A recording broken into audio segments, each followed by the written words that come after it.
Hola, buenas tardes.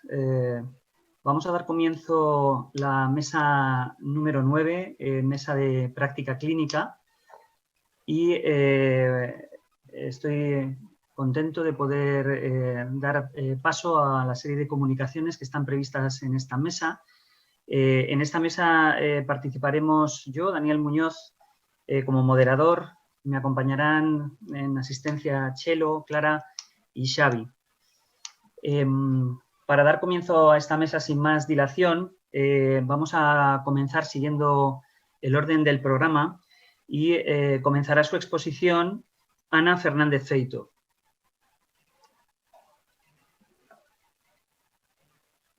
Ana Fernández Feito, si estás ahí, Ana. Hola, buenas tardes. Sí, hola, buenas tardes. Ana Fernández Feito va a realizar su exposición del trabajo llamado o titulado Valoración psicosocial por las profesionales de enfermería en pacientes con cáncer. Te ruego que comiences tu exposición. Muy bien, gracias. Bueno, pues buenas tardes a todos. Gracias a Investem por permitirnos presentar nuestro trabajo y a todo el comité organizador y a ustedes. El título de mi trabajo es Valoración psicosocial por los profesionales de enfermería en pacientes con cáncer. Seguramente a todos les resultará familiar que a diario en su actividad profesional, bien sea en los hospitales, en los centros de salud o en los centros sociosanitarios, atendemos y cuidamos a personas con cáncer y también a sus parejas, sus familias. Es decir, es una patología muy prevalente en nuestro entorno. Nuestro equipo de investigación, y también lo dice la bibliografía, parece que nuestra valoración y atención está más centrada en la esfera física. Así lo pensamos y esto motivó precisamente desarrollar este trabajo, ¿no? Y también cada vez hay más literatura y más miembros del equipo asistencial que confieren una importancia creciente a las necesidades psicosociales. Por lo tanto, los objetivos de nuestro trabajo fueron conocer la experiencia de los y las profesionales de enfermería en la valoración de las necesidades psicosociales en pacientes con cáncer en centros sanitarios de Asturias, e identificar si existen diferencias en el abordaje de esta esfera entre el personal de cirugía general del Hospital Universitario Central de Asturias, UCA, y la red de atención primaria en Asturias. Para ello propusimos un estudio basado en metodología cualitativa, de manera que realizamos una investigación fenomenológica de tipo descriptiva, la cual tuvo lugar en profesionales de enfermería, los cuales pertenecían a la propia unidad de cirugía de UCA, 3 enfermeras y enfermeros, atención primaria con 5 participantes y una participante, una enfermera de la unidad de paliativos domiciliario. Esto pertenece todos al área 4 de Asturias, que digamos que es el área central. Realizamos un muestreo opinático y por bola de nieve, de manera que cada participante propuso a su vez otras personas expertas que podían aportar el conocimiento de nuestro tema de estudio en profundidad. Se realizó entrevistas semiestructuradas, las cuales fueron grabadas y posteriormente transcritas para su análisis. Aquí les presento un poco lo que es el guión para que entiendan mejor los resultados. Este es el guión de la entrevista semiestructurada que utilizamos, según el cual les planteábamos en su experiencia diaria con personas con cáncer, pues qué tipo de necesidades pensaban que tenían, qué importancia dábamos a la parte psicosocial, cómo estábamos valorando esta esfera, qué dificultades tenían para valorarla, de qué profesional sería competencia, pensando en enfermería, medicina, psicología, trabajo social, en qué nivel se debería realizar esta valoración, bien en primaria o bien en los hospitales, cómo podríamos mejorar la detección de las necesidades y, fundamentalmente, qué formación habían recibido sobre estos temas. En cuanto a los resultados sobre las necesidades percibidas y la importancia que les damos, pues todas las enfermeras y enfermeros reconocieron que los pacientes tenían necesidades no solo físicas, sino también emocionales, sociales o de información. A continuación les presento algún extracto de las entrevistas donde, por ejemplo, un enfermero de primaria dice que estos pacientes necesitan un apoyo anímico más intenso porque se están encarando a la muerte. Sobre la importancia que concedemos a estas esferas, en general se concede poca, y así lo reconocen tanto enfermeras del hospital como enfermeras de primaria, ¿no? Ellas mismas reconocen que es triste, pero que estamos concediendo poca importancia a estas esferas. Respecto a cómo estamos realizando esta valoración, pues la estamos realizando con una omisión, es decir, o no se cumplimenta o no se pregunta, porque la mayoría de las veces ni siquiera utilizamos los ítems que aparecen en esas pestañas y en los programas informáticos, pues no se cumplimentan. Cuando se cumplimenta, a veces se hace tarde, muchas veces de cara al ingreso, cuando se están planteando darle alta a un paciente y no hay una red de apoyo, con lo cual estamos prestando atención, pero lo estamos haciendo tarde. Por el contrario, sí que en atención primaria son más optimistas y revelan que se está haciendo una buena detección sobre esta parte, tanto emocional como social. Y en cirugía, probablemente por su entorno, atendiendo a pacientes posoperados, pues normalmente cirugía de colon, que presentan ostomías, pues hacen un poco el comentario de que estamos muy enfocados en lo físico y, por ejemplo, la esfera sexual no recibe ningún tipo de atención. ¿Sobre qué dificultades presentan para hacer una buena valoración? Pues a veces son cuestiones de prudencia, de pudor, de confidencialidad. Es como invadir la parte íntima de los pacientes. También reconocen que es más difícil abordar esto que preguntar por un dolor, un estreñimiento, volvemos de nuevo a la patología física. A veces no tienen tiempo, sobre todo esto lo plantean en el hospital, ¿no? Aunque reconocen que a veces es mucho más positivo para el paciente pararse a hablar con ellos que hacer técnicas de enfermería. Y también aluden pues, que a veces necesitan formación, ¿no? Que tanto en la carrera como desde que son profesionales sanitarios no les han formado bien sobre estas cuestiones. ¿Sobre quién la debería realizar? Bueno, pues parece que hay consenso sobre que en enfermería tenemos un papel importante en la detección y después sí que el abordaje debería ser multidisciplinar, incluyendo atención primaria, atención especializada y aquellos profesionales de trabajo social, de psicología que fuesen necesarios, ¿no? También es verdad que tanto la gente de primaria como en el hospital reivindican el papel de la atención primaria, ¿no? Ya que la enfermera de cupo, la enfermera responsable de ese paciente normalmente conoce todo su entorno y es más fácil detectar. Y por último, si comparamos un poco la visión que tiene sobre este tema los profesionales de cirugía con los profesionales de atención primaria, pues en cirugía, lógicamente, por su fase un poco más ligada a la intervención quirúrgica, identifican más necesidades con la esfera física.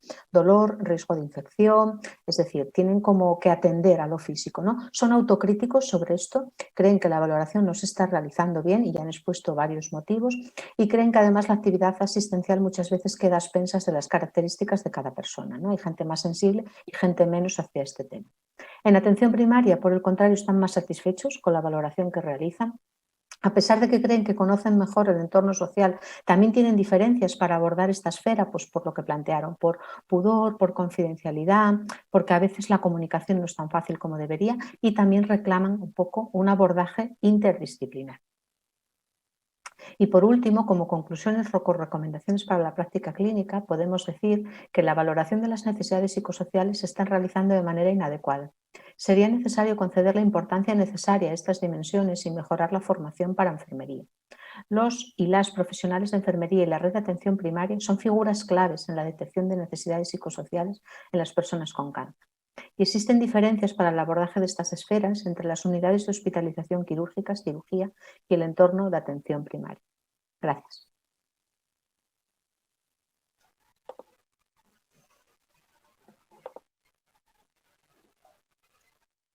Muchas gracias, Ana. Muchas gracias por tu presentación. Si puedes dejar de compartir pantalla y silenciar el micro. Vale, pues a continuación vamos a dar el paso a segunda comunicación que la realizará doña Irati Padura Blanco. Irati Padura va a hacer la exposición de su trabajo titulado Revisión crítica de la literatura sobre las necesidades no cubiertas de personas supervivientes de cáncer.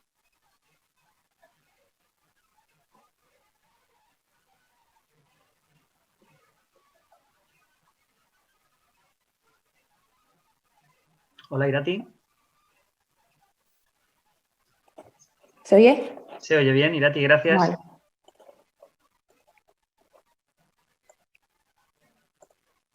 Se ve, ¿verdad? Se ve muy bien, gracias, Irati. Bueno, buenas tardes. Antes de nada, agradecer al Comité Científico por permitirme exponer la presente revisión. Comentar también que no ha habido ningún tipo de conflicto que haya podido influir inapropiadamente en el desarrollo de esta revisión. El cáncer es ampliamente conocido como el conjunto de enfermedades relacionadas en las que ciertas células del cuerpo comienzan a dividirse sin control, diseminando tejidos y órganos del cuerpo.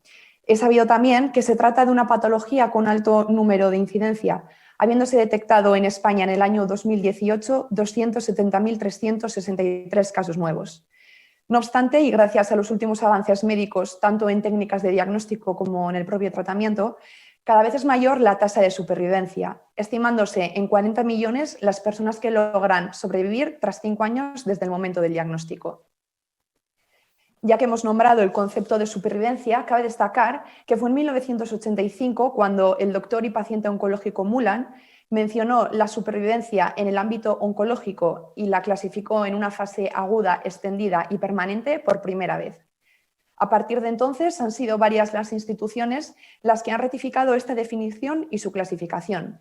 Entre ellas, la Sociedad Española de Oncología Médica, la cual entiende por una supervivencia aguda aquella que engloba las diferentes pruebas diagnósticas y el comienzo del tratamiento, la supervivencia extendida como aquella que comprende el periodo en el que la enfermedad comienza a remitir y se finaliza el tratamiento, y por último una supervivencia permanente que se entiende como aquella que hace referencia bien a la cura o a la remisión de la enfermedad. Además de esto, el Instituto Nacional del Cáncer afirma que el concepto del superviviente no se aplica únicamente a las personas que se encuentran en la fase de la remisión de la enfermedad, sino que acompaña a la persona durante todo el proceso oncológico, es decir, desde el momento del diagnóstico hasta el fin de sus días. Durante la anteriormente nombrada fase aguda, el paciente vive altos niveles de impacto, como puede ser el momento del diagnóstico o la incertidumbre sobre el tratamiento venidero. No obstante, estos niveles de alto impacto no finalizan con la fase aguda, sino que perduran en el tiempo, ya que debido a la toxicidad del tratamiento surgen efectos secundarios que pueden influir tanto en el ámbito físico, psicosocial como espiritual y que por ende pueden condicionar el día a día de estas personas. Además de esto, sentimientos de abandono y desprotección suelen ser la tónica habitual, debido, según algunos estudios, a la falta de guías consensuadas para la atención integrada y continuada tras el fin del tratamiento. Es por eso que el objetivo de la presente revisión sea identificar las necesidades no cubiertas de las personas supervivientes del cáncer. Para ello se llevó a cabo una revisión crítica de la literatura mediante la búsqueda en diversas bases de datos como en varias revistas científicas. Para realizar dichas búsquedas se utilizaron mayoritariamente dos palabras clave. Por un lado, supervivientes del cáncer y por otro, necesidades no cubiertas. A todas las nombradas búsquedas se les aplicó los criterios de inclusión descritos en la diapositiva, como pueden ser artículos publicados en los últimos 10 años con una población mayor de 18 años y que se encontraban tanto en la fase de supervivencia extendida como en la permanente. De las búsquedas anteriormente nombradas se obtuvo un total de 1.035 artículos de las bases de datos junto a otros 248 de las búsquedas manuales, a los que se les aplicó los criterios anteriormente nombrados, obteniendo finalmente 17 artículos para poder responder al objetivo general, 11 de ellos siendo cuantitativos descriptivos, 3 cualitativos cuantitativos, 2 mixtos y una revisión sistemática. Por último, nombrar que para asegurar la calidad de los estudios se utilizaron los criterios de las guías CASPE y que posteriormente, y tal como se puede apreciar en la presente diapositiva, se realizó un análisis por categorías agrupando la información más relevante. Se puede observar en el árbol categorial 3 ámbitos mayoritarios en los que los pacientes han identificado necesidades no cubiertas. El ámbito físico, donde solicitan aprender a gestionar los efectos secundarios del tratamiento, el ámbito psicosocial, donde esperan afrontar la fase de supervivencia, y por último el ámbito espiritual, donde desean redefinir la vida después de la vivencia del cáncer. Para comenzar con las necesidades no cubiertas, analizamos aquellas pertenecientes al ámbito físico, para lo que se utilizaron mayoritariamente 2 herramientas validadas, The Cancer Survivor Survey of Needs y por otro lado, The Cancer Survivors Unmet Needs. La astenia o falta de energía que aparece en primer lugar es uno de los principales efectos secundarios que los pacientes habitualmente padecen y que más dificultan la realización de las actividades básicas de la vida diaria. Además de esto, el autor Ponga-Borcamol afirmó que este efecto secundario es el principal inductor de la baja calidad de vida entre los pacientes. En segundo lugar, se identificó el dolor como otro de los principales efectos secundarios que perduran a lo largo del tiempo. Así lo afirmaron más del 12% de los pacientes. Y en tercer lugar, podemos apreciar el concepto de chemobrain, que se entiende como un deterioro cognitivo propio de los pacientes oncológicos que pueden generar desde dificultad para la concentración hasta problemas de memoria a corto plazo. Ante estos tres efectos secundarios, los pacientes afirman presentar necesidades no cubiertas a la hora de aprender a gestionar los nombrados efectos secundarios. Es por eso que solicitan, por un lado, mayor información para poder hacer frente o para poder gestionar todos estos efectos adversos de manera autónoma, que fuera una información personalizada e individualizada y de fácil comprensión. Y, por otro lado, una mayor coordinación entre la atención especializada y la primaria para poder acceder, por ejemplo, a la analgesia requerida para poder paliar el dolor que sufren o para poder entrar en programas de rehabilitación para poder hacer frente al deterioro cognitivo, al chemobrain que hemos nombrado. Para terminar con el ámbito físico, caben destacar, por un lado, los efectos secundarios asociados a los problemas gastrointestinales, los cuales se ha visto tener diferente incidencia según la localización del cáncer, y los cambios de imagen corporal, como puede ser la pérdida del cabello o cambios en la piel, que junto a las dificultades en el ámbito sexual, como puede ser la dispareunia, pueden ser los principales inductores de los problemas conyugales. Ante estos efectos secundarios, los pacientes denuncian de nuevo un déficit en los cuidados ofertados por el sistema sanitario, sobre todo en el ámbito de la información. Es por eso que piden recibir mayor educación para la salud, para que de esta manera puedan conocer que hábitos saludables pueden ayudar a los nombrados, por ejemplo, problemas gastrointestinales o sexuales. Respecto al ámbito psicosocial, se han objetivado problemas con el autoconcepto debido a los cambios corporales anteriormente nombrados. Estos cambios de imagen pueden llegar a crear sentimientos de vergüenza y minusvalía. Además de esto, sentimientos de ansiedad, tristeza y miedo son habituales entre estos pacientes. Miedo, por ejemplo, a recidivas o al posible desenlace final, a la muerte. Una vez más, los pacientes notifican falta de apoyo para hacer frente a estos sentimientos de inseguridad o de miedo. Para finalizar con el ámbito psicosocial, cabe destacar el lugar que juega el cambio de roles, ya que, por ejemplo, el que hasta entonces había cumplido el papel de padre o de marido, debe delegar sus quehaceres en ocasiones en otros familiares o amigos debido a los efectos secundarios, principalmente relacionados con el ámbito físico, que acarrean durante tanto tiempo. El hecho de tener que delegar puede crear nuevamente el anteriormente nombrado sentimiento de minusvalía. Por último, sentimientos de soledad han sido descritos en ocasiones también. Soledad en parte por la rotura de la red terapéutica que se teje con los sanitarios desde el comienzo del proceso oncológico, ya que una vez terminada la fase activa del tratamiento, el seguimiento de estos pacientes va en decremento en parte por la falta de guías consensuadas. Y soledad, por otro lado, por la falta de comprensión entre amigos y familiares de lo que supone vivir un proceso oncológico. Ante esta situación, los pacientes notifican nuevamente la falta de apoyo por parte de profesionales y solicitan participar en terapias grupales para que de esta manera puedan reunirse con personas que han vivido la misma situación y puedan ser escuchados y comprendidos a la vez que recibir consejos de afrontamiento. Para terminar, se ha objetivado en el ámbito espiritual falta de esperanza entre los pacientes. Por un lado, por la ya nombrada rotura de la red terapéutica y por la connotación negativa que arrastra la enfermedad, dificultando de esta manera la búsqueda de redefinirse a uno mismo. Las hasta ahora nombradas necesidades no cubiertas están moduladas por diferentes factores, como puede ser la edad, el sexo, los niveles educativos de los pacientes o las propias características de la enfermedad. En esta diapositiva se puede observar de manera resumida qué es lo que los pacientes solicitan al sistema sanitario para poder hacer frente a las necesidades relacionadas con el cuidado no cubiertas, como puede ser el disponer de un profesional de la salud ante cualquier dificultad o temor, una atención personalizada y a la vez que coordinada entre la atención primaria y la especializada. En conclusión, la finalización de la fase activa de la supervivencia no supone el fin de las necesidades de los pacientes, sino que perduran en el tiempo, dificultando su día a día. Es por eso que son necesarias guías de seguimiento basadas en el consenso para poder ofrecer una atención integrada y continuada tras el fin del tratamiento. Por último, nombrar que se han encontrado limitaciones a la hora de realizar la presente revisión, como puede ser la heterogeneidad en la población o la característica transversal de la mayoría de los artículos. Muchas gracias. Muchas gracias, Irati. Gracias por tu participación y vamos a continuación a dar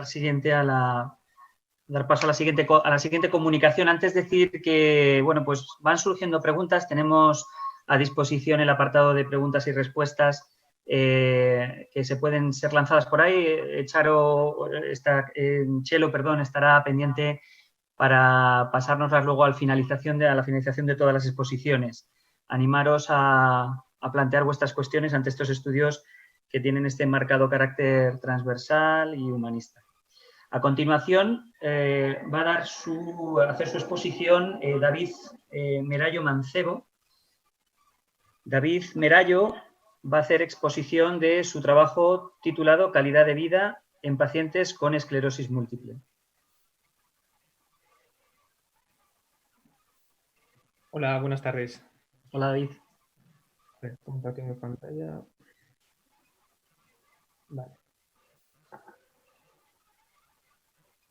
Vale, ahí se ve bien, ¿no? Muy bien, fantástico, David, gracias.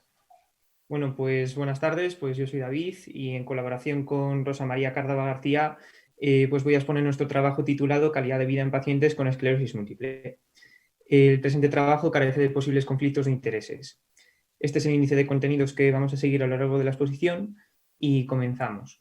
La esclerosis múltiple es una enfermedad crónica y autoinmune que afecta al sistema nervioso central por su mecanismo neurodegenerativo y desminimizante, con la consiguiente afectación de las funciones motora, sensitiva y cognitiva. Esta enfermedad es la enfermedad más incapacitante de causa no traumática diagnosticada en personas de 20 a 40 años y su etiología es desconocida hoy en día, pero hay diversos estudios que relacionan su causalidad a factores como el virus del Epstein-Barr, el tabaquismo o el déficit de vitamina D en relación con la exposición solar. En el mundo la sufren actualmente 2,5 millones de personas, de las cuales 600.000 están repartidas en Europa y 55.000 en España. Y esta enfermedad es más frecuente en mujeres que en hombres en una proporción de 3 a 1. Existen 3 tipos de esclerosis múltiple, que son la remitente recurrente, que la sufre cerca del 80% de los afectados, la progresiva secundaria un 10% y en menor proporción la progresiva primaria. Destacar que la remitente recurrente cursa con fases de recaída y de remisión y tiene un mejor pronóstico que la progresiva primaria o la progresiva secundaria, ya que estas dos últimas presentan un enlentecimiento más progresivo de la enfermedad y apenas con fases de remisión. En cuanto a los síntomas, la sintomatología de esta enfermedad es muy variada y muy individualizada y su evolución es impredecible. Entre los síntomas más frecuentes, pues cabe destacar la fatiga, que la sufre el 90% de los afectados, la espasticidad, el deterioro cognitivo, la sensación de hormigueo en las extremidades, la cefalea, las incontinencias urinaria e intestinal, la disfagia, la depresión, la ansiedad. Y en cambio los síntomas visuales o los trastornos en el habla serían más frecuentes en el debut de la enfermedad. Bueno, la justificación es conocer cómo es la calidad de vida en la persona que la sufre, permite responder mejor a las necesidades emergentes y poder dar respuestas a estas.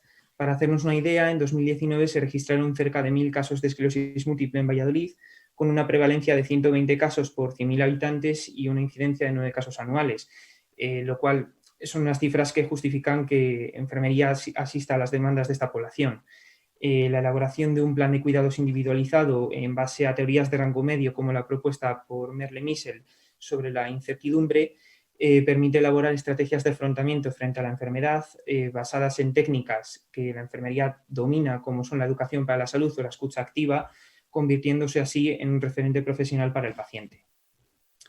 En cuanto a la hipótesis de este trabajo, es que ser más joven, disponer de trabajo, ser mujer, tener pareja, contar con un nivel de ingresos económico, un nivel de estudios alto, padecer una esclerosis múltiple de los subtipos más frecuentes, contar con cuidador y que éste pertenezca al círculo familiar estaría asociada a una mejor calidad de vida.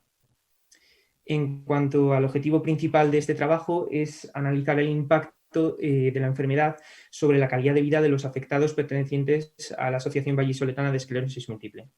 Entre los objetivos específicos fueron, por una parte, conocer la percepción de la calidad de vida de los afectados a través del cuestionario Primus y, por otra parte, estudiar la relación entre la calidad de vida percibida y los factores anteriormente mencionados en las hipótesis. En cuanto a material y métodos, la población de este estudio se compuso de 50 afectados de esclerosis múltiple con una edad comprendida entre los 28 y los 62 años y pertenecientes a la Asociación Vallisoletana de Esclerosis Múltiple. El instrumento empleado fue Primus. Primus es un cuestionario de esclerosis múltiple. Este cuestionario se compone de 3 subescalas que son independientes entre sí y que analizan el deterioro sintomático, la limitación para realizar las actividades básicas de la vida diaria y el estado de salud percibido a través de la calidad de vida. El rango de puntuación oscila entre los 0 y los 74 puntos y se establece que a menor puntuación habrá una mayor calidad de vida percibida. En cuanto a la captación de esta población, se realizó in situ y con el consentimiento informado y el cuestionario impresos, siguiendo todos los procedimientos ético-legales pertinentes para la recogida y la distribución de estos datos. En cuanto al trabajo de campo, se llevó a cabo en el mes de febrero de 2020 y el procesamiento de datos se realizó con el software SPSS y con Microsoft Excel. El análisis descriptivo de estos resultados muestra que en relación al género del encuestado han sido mayoritariamente mujeres las que han participado en este estudio, en una proporción de 3:2 con respecto a los hombres y con una edad media que roza los 49 años. Clínicamente predominó con un 44% la esclerosis múltiple remitente recurrente, seguida de la progresiva secundaria, la progresiva primaria y otras formas como la neuromielitis óptica. Aparte, 3/4 de los afectados presentaban estudios superiores, con una renta per cápita media que oscilaba en torno a los 1.000 o 2.000 euros mensuales, en su mayoría gracias a subvenciones y pensiones por enfermedad o jubilación. El 84% afirmó que el tiempo de evolución de su enfermedad era superior a los 5 años y de estos 50 afectados, 13 contaban con cuidador, siendo el cuidador principal el padre o la madre en la mitad de ellos y en menor proporción la pareja o el personal contratado. En cuanto a la puntuación media del cuestionario, fue de 33,10 puntos, lo que indicaría una calidad de vida media regular. En cuanto al análisis inferencial de estos datos, se halló una relación estadísticamente significativa entre la calidad de vida, el tiempo de evolución y el tipo de esclerosis múltiple. Por un lado, en esta gráfica se puede observar que padecer uno de los subtipos más frecuentes de esclerosis múltiple estaría relacionado con una mejor calidad de vida. Y esto coincide con otros estudios gracias a los valores obtenidos a partir de las variables sociodemográficas que han permitido una mayor comparabilidad con respecto a otros estudios. Por otro lado, un tiempo de evolución inferior a los 5 años también estaría relacionado con una mejor calidad de vida percibida, porque hay estudios que señalan que durante este intervalo de tiempo la adherencia terapéutica es mayor y demuestran que la intervención de la enfermera es vital y es útil para el cumplimiento del tratamiento.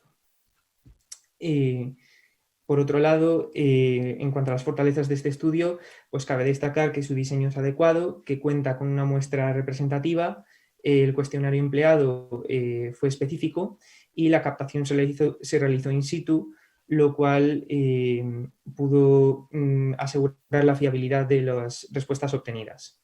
Y en cuanto a aplicaciones a la práctica clínica, pues este estudio ha permitido generar un mapa conceptual de cómo influyen las variables sociodemográficas analizadas en la calidad de vida de los afectados de esclerosis múltiple. En el contexto enfermero, las teorías de rango medio en la práctica clínica sirven como instrumento clave en cuanto a la asimilación y a la adaptación de la enfermedad. A partir de cualquier factor que genere incertidumbre en el afectado, se tiene en cuenta el patrón sintomático y la congruencia con la enfermedad, estableciéndose así un plan de cuidados individualizado y basado en estrategias de afrontamiento acordadas entre la enfermera y el paciente.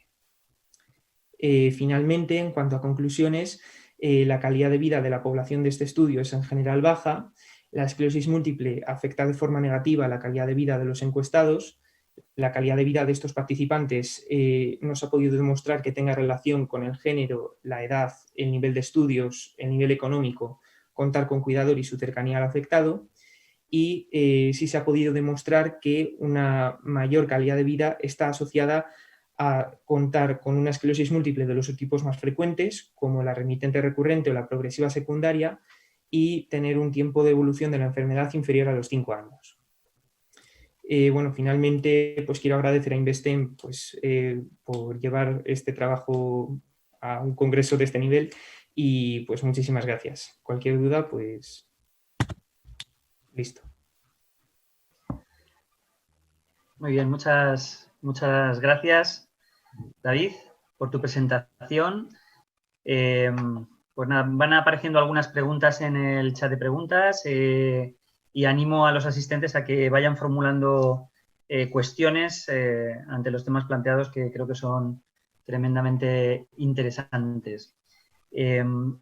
Para continuar, va a realizar su comunicación Antonio Moreno Pollato. Antonio Moreno va a realizar una comunicación titulada Impacto de una IAP en el nivel de relación terapéutica de las enfermeras de 18 unidades de salud mental en Cataluña. Adelante, Antonio. Hola, buenas tardes. ¿Se me oye bien y se ve bien la presentación? Todo perfecto, Antonio. Gracias. De acuerdo, gracias, Daniel. Bueno, en primer lugar, yo creo que agradecer a la organización de Investem porque, bueno, este año en circunstancias distintas, ¿no? Ha permitido que compartamos nuevamente el espacio, ¿no? Para todos y eso, pues, es de agradecer mucho, ¿no?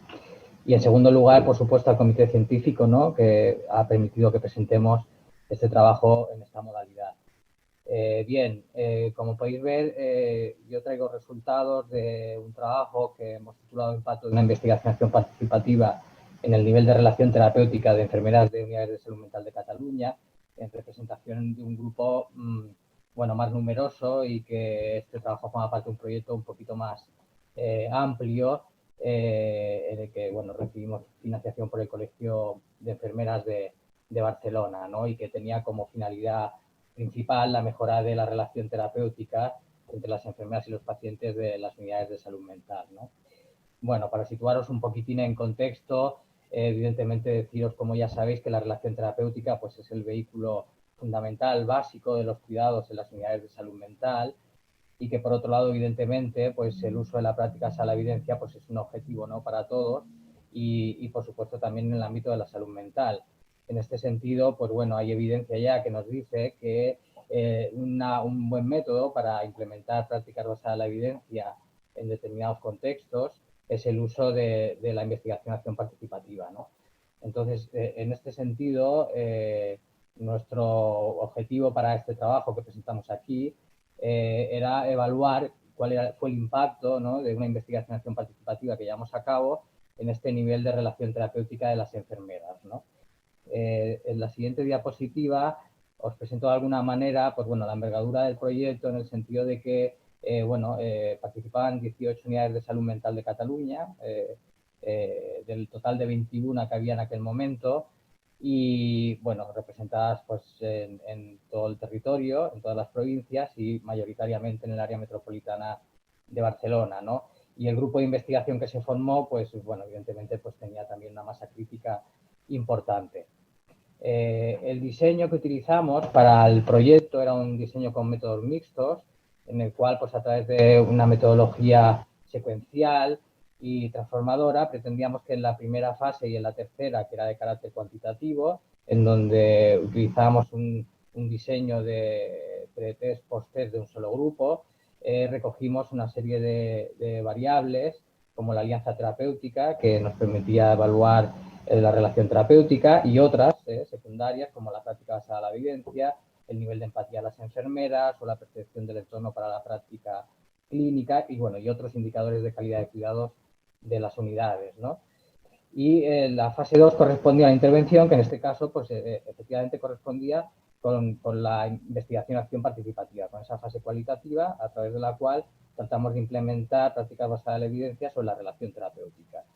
En la diapositiva se puede ver concretamente pues, las distintas etapas por las que pasaron las enfermeras de las unidades de salud mental en la parte cualitativa, ¿no? En donde partieron de una autoobservación inicial de su práctica, a continuación hicieron una confrontación de la práctica que ellas realizaban con la evidencia, aportada en este caso por una guía de buenas prácticas de las enfermeras de Ontario sobre la relación terapéutica, y ellas trataron de adaptar las recomendaciones de la guía a su contexto de las unidades, para posteriormente pues, implementar estas estrategias propuestas y evaluarlas desde un punto de vista cualitativo. Y en la fase 3 lo que volvimos a hacer fue recoger datos cuantitativos de las variables que habíamos planteado de forma basal, ¿no? Como decía, aquí presentamos resultados cuantitativos de ese pre-post en cuanto al nivel de relación terapéutica, y decir que iniciaron el estudio 198 enfermeras de un total de 235 que había en aquel momento que cumplían criterios de inclusión, y terminaron el estudio el 48% del total de estas 198 que iniciaron el estudio. La edad media, como veis, pues fue de 34 años aproximadamente, con una desviación estándar amplia, que casi el 70% eran mujeres, un poquito por debajo también, ¿verdad?, del porcentaje habitual en otros entornos, con una experiencia media en salud mental de un poquito más de 9 años, también con una desviación estándar alta, que el 25%, o sea, una de cada 4, poseían la especialidad de salud mental, y nos dijeron que más del 35% tenían una titulación oficial de posgrado, ¿no? Bien, en esta figura se pueden ver los cambios pre-post que hubieron en la medida de la relación terapéutica a través del instrumento WAI, que permite medir la alianza terapéutica a través, pues esto, de un cuestionario que ya está validado en población española, y que a través de 3 dimensiones, como son el vínculo que se establece entre la enfermera y el paciente, el acuerdo en los objetivos y el acuerdo en tareas, nos dan los valores numéricos que, como podéis ver, en azul correspondería a la medición basal, y en rojo correspondería con la medición de post. Como podéis ver, el valor o la dimensión mejor valorada inicialmente fue el vínculo, y la menor valorada fueron los objetivos. Esto ya es bastante relevante porque nos indica un poquitín cuál es la dimensión que hasta ese momento pues se consideraba, se puntuaba de forma inferior por las enfermeras y las unidades de salud mental. En todas las dimensiones se produjeron mejoras evidentes, y en el total de la escala también, como se puede observar. Pero desde un punto de vista ya numérico, podemos ver cómo con el uso de pruebas paramétricas, concretamente fue la dimensión del acuerdo de objetivos la que se mejoró de forma significativa, a pesar de que el total de la escala, pues bueno, probablemente a lo mejor con una muestra mayor, es posible que también hubiéramos obtenido diferencias significativas en este sentido. Bien, con estos resultados podemos interpretar que a pesar de que existen pocos estudios a nivel internacional en donde se muestre evidencia de intervenciones que se dirijan a mejorar la relación terapéutica en contextos de salud mental, pues sí que es verdad que los métodos participativos son unos de los que sí que han demostrado efectividad en este sentido. Por otro lado, también nos hace pensar en que la reflexividad de esta intervención pues, ha permitido pues, que las enfermeras generen y tomen conciencia sobre el uso terapéutico de la propia relación, y esto también hizo mejorar otras variables que no estamos presentando aquí en este caso. Y una de las cosas muy relevantes es que la mejora del acuerdo en los objetivos es un paso adelante y que va en consonancia con las líneas actuales en políticas de salud mental que nos llevan hacia un modelo de recuperación que está centrado, evidentemente, en los cuidados centrados en la persona y, por lo tanto, la toma de decisiones compartidas en salud mental. Y esto, pues, bueno, pensamos que es un resultado muy, muy interesante y que hay que continuar en esta línea. Y esto, básicamente, era lo que yo quería contaros. Si alguien tiene cualquier cuestión, aparte de por el chat, como vamos haciendo por las respuestas y preguntas, pues, bueno, aquí están mis datos de contacto y bueno, muchas gracias. Fantástico. Muchas gracias, Antonio, por tu fantástica presentación. Vamos sumando esas preguntas que, igual que pide Antonio, ¿no? Esas preguntas para el debate, y todos los asistentes que deseen hacerlas pueden ir haciéndolas en el apartado de preguntas y respuestas. Y nosotros vamos a seguir nuestro camino en esta mesa. y vamos a dar paso a la siguiente comunicación, que será realizada por Francesc Rubí Carnacea. Francesc nos presentará su comunicación titulada Efectividad de la preactivación del transverso abdominal en el dolor lumbar crónico inespecífico en atención primaria. Cuando quieras, Francesc. Hola, Daniel, muchas gracias. Si me confirmas que se me oye bien y que se ve la presentación. Todo fantástico, Francesc. Perfecto, Daniel, muchas gracias. Bien, pues mi nombre es Francesc, yo trabajo en la Universidad de Lleida, en la Facultad de Enfermería y Fisioterapia, soy fisioterapeuta y vengo pues un poco a presentaros pues este trabajo que hemos hecho y que tiene por título pues efectividad de la preactivación del músculo transverso abdominal en el dolor lumbar crónico inespecífico en atención primaria y que está hecho por el equipo que podéis ver aquí, ¿no? Un equipo formado por profesores de la facultad sobre todo en el área de fisioterapia, ¿no? Y os puedo decir que también declaramos no tener ningún conflicto de interés, ¿no? Bien, dos cosas antes de empezar. Una es un trabajo en dolor lumbar crónico y específico. La lumbalgia es seguramente dentro de la patología musculoesquelética después de la artrosis o el problema musculoesquelético más prevalente en nuestra población. El hecho de que sea crónica implica lumbalgias que están por encima de los 3 meses de evolución y el hecho de ponerle este apellido de inespecífico lo que nos está diciendo es que cuando buscamos una causa no encontramos una causa que nos pueda derivar a un tratamiento concreto, ¿no? Con lo cual el tratamiento básico de este tipo de problema es un tratamiento también muy encarado a la sintomatología del dolor lumbar, ¿no? Deciros también que la lumbalgia crónica es seguramente el gran caballo de batalla dentro de la lumbalgia, ¿no?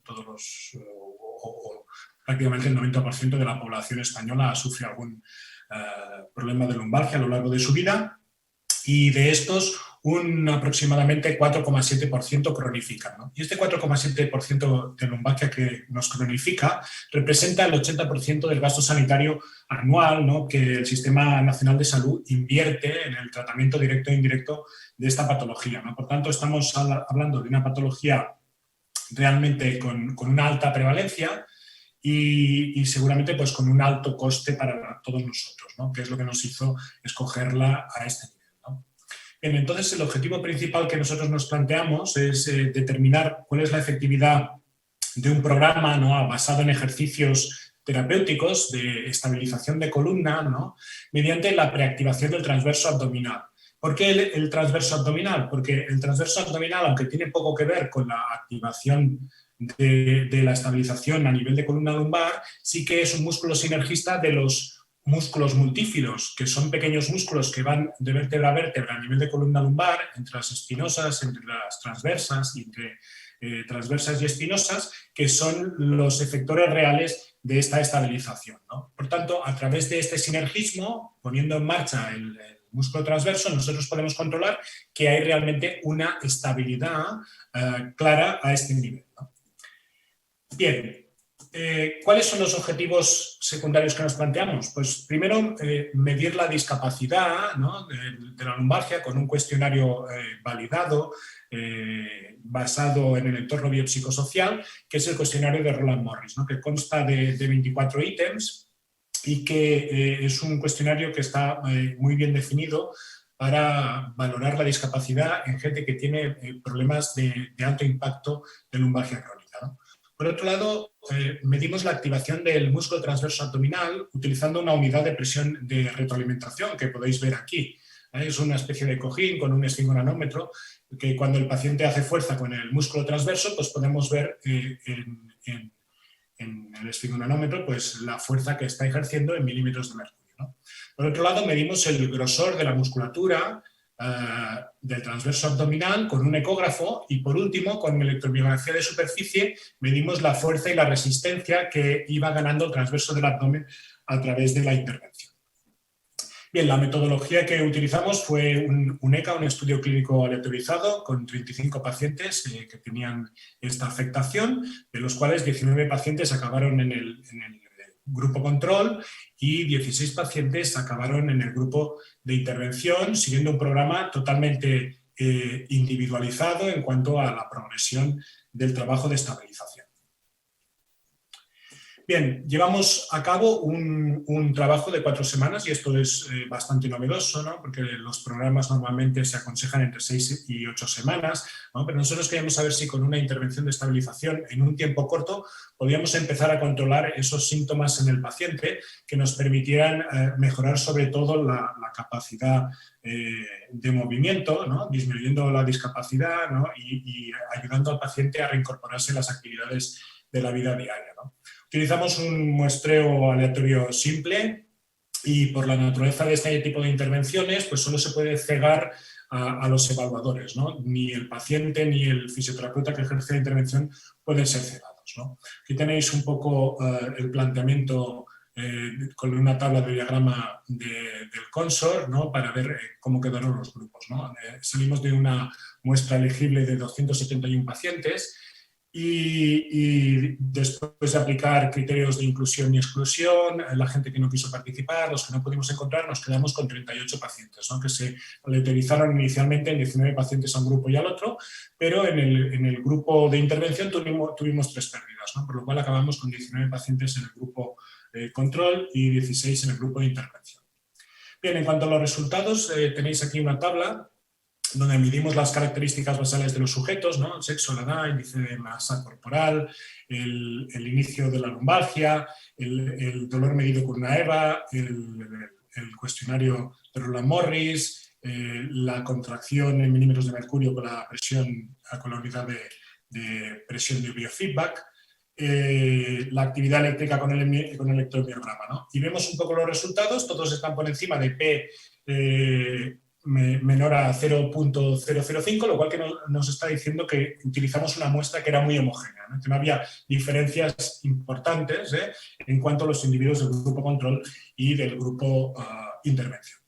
Bien, los resultados al final utilizamos un análisis por protocolo en igual a 35, ¿no? Utilizando un análisis factorial mixto, se midió todo se trabajó con el SPSS. Y la interacción entre tratamiento y tiempo fue estadísticamente significativa al final para la intensidad del dolor, para la discapacidad, para la activación del transverso abdominal y para el incremento del grosor muscular. ¿Qué nos está diciendo? Pues que después de la intervención, en el grupo de intervención, ¿no? A las 4 semanas, pues había disminuido el dolor, había disminuido la discapacidad, teníamos una mejor activación del transverso abdominal y un ya mayor grosor del diámetro del músculo que nos está diciendo que está hipertrofiando ya discretamente, ¿no?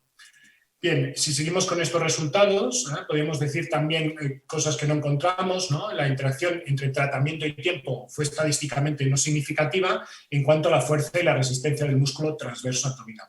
Pero esto realmente no nos preocupó, porque cuando nosotros buscamos la evidencia, nos dicen que para tener una buena estabilidad no hace falta tener una gran cantidad de fuerza en el músculo transverso abdominal y los multífidos, ni una gran resistencia, sino que estando por encima del 15 al 18% de sus capacidades, ya podemos efectuar una estabilización óptima, ¿no? Por lo cual dices, bueno, en 4 semanas aún no hemos conseguido esto, seguramente necesitaremos más y eso es una línea de futuro y a partir de aquí podemos trabajar, ¿no?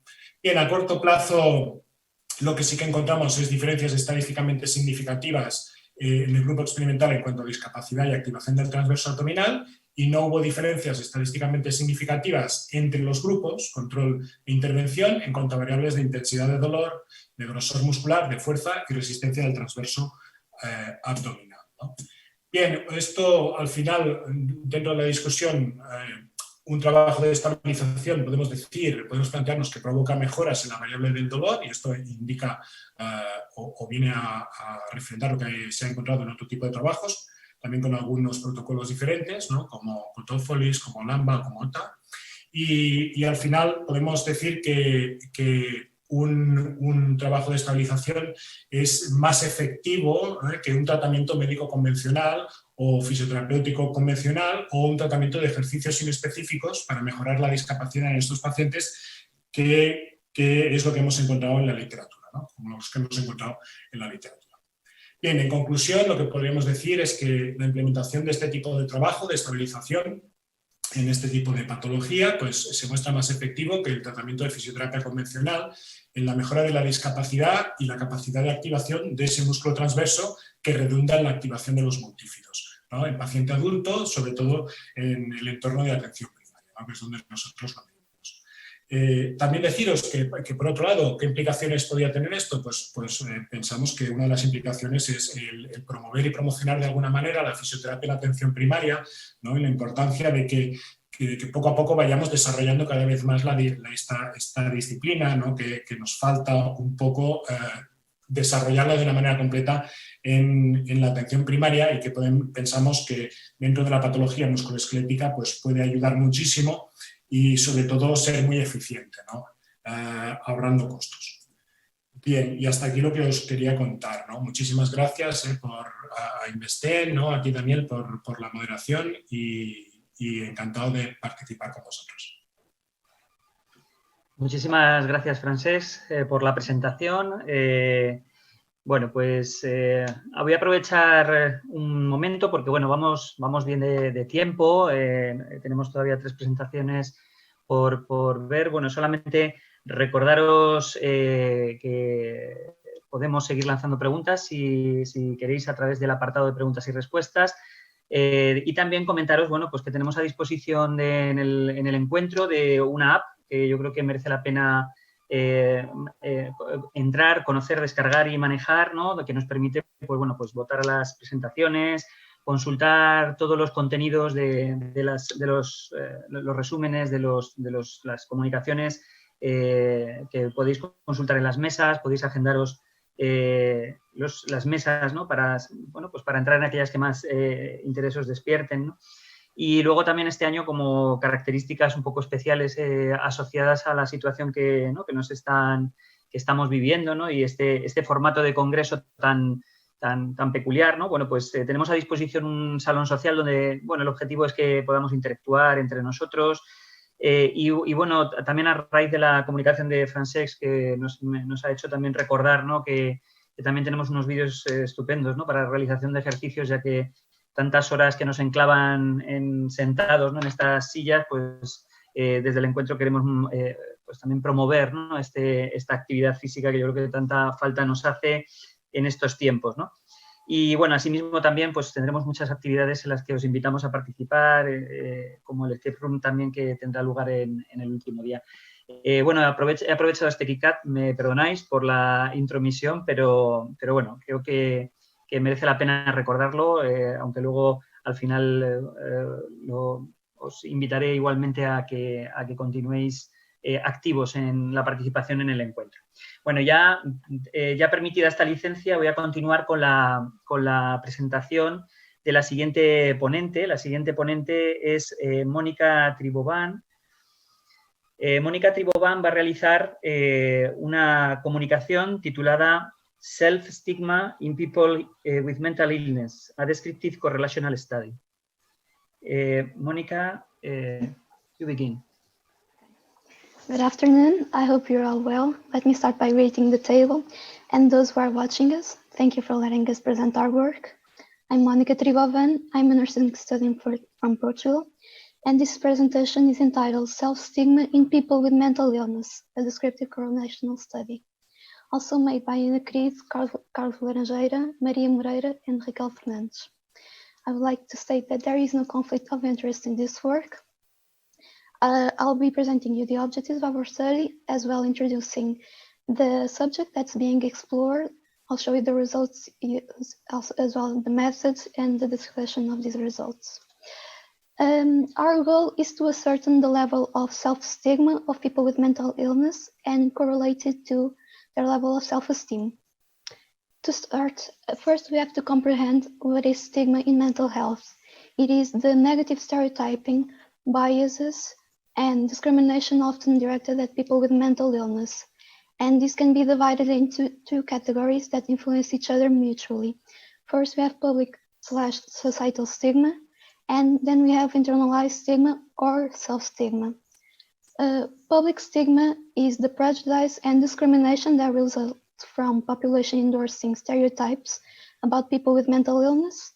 These ideas can be can range from thinking people with mental illness are incapable, are are violent, that should be feared, are childlike, and when it happens self-stigma, it's when they internalize these ideas, and this happens basically by when they are subjected to these ideas, they agree with them and then apply them to themselves, devaluing their worth as a person because of their psychiatric disorder.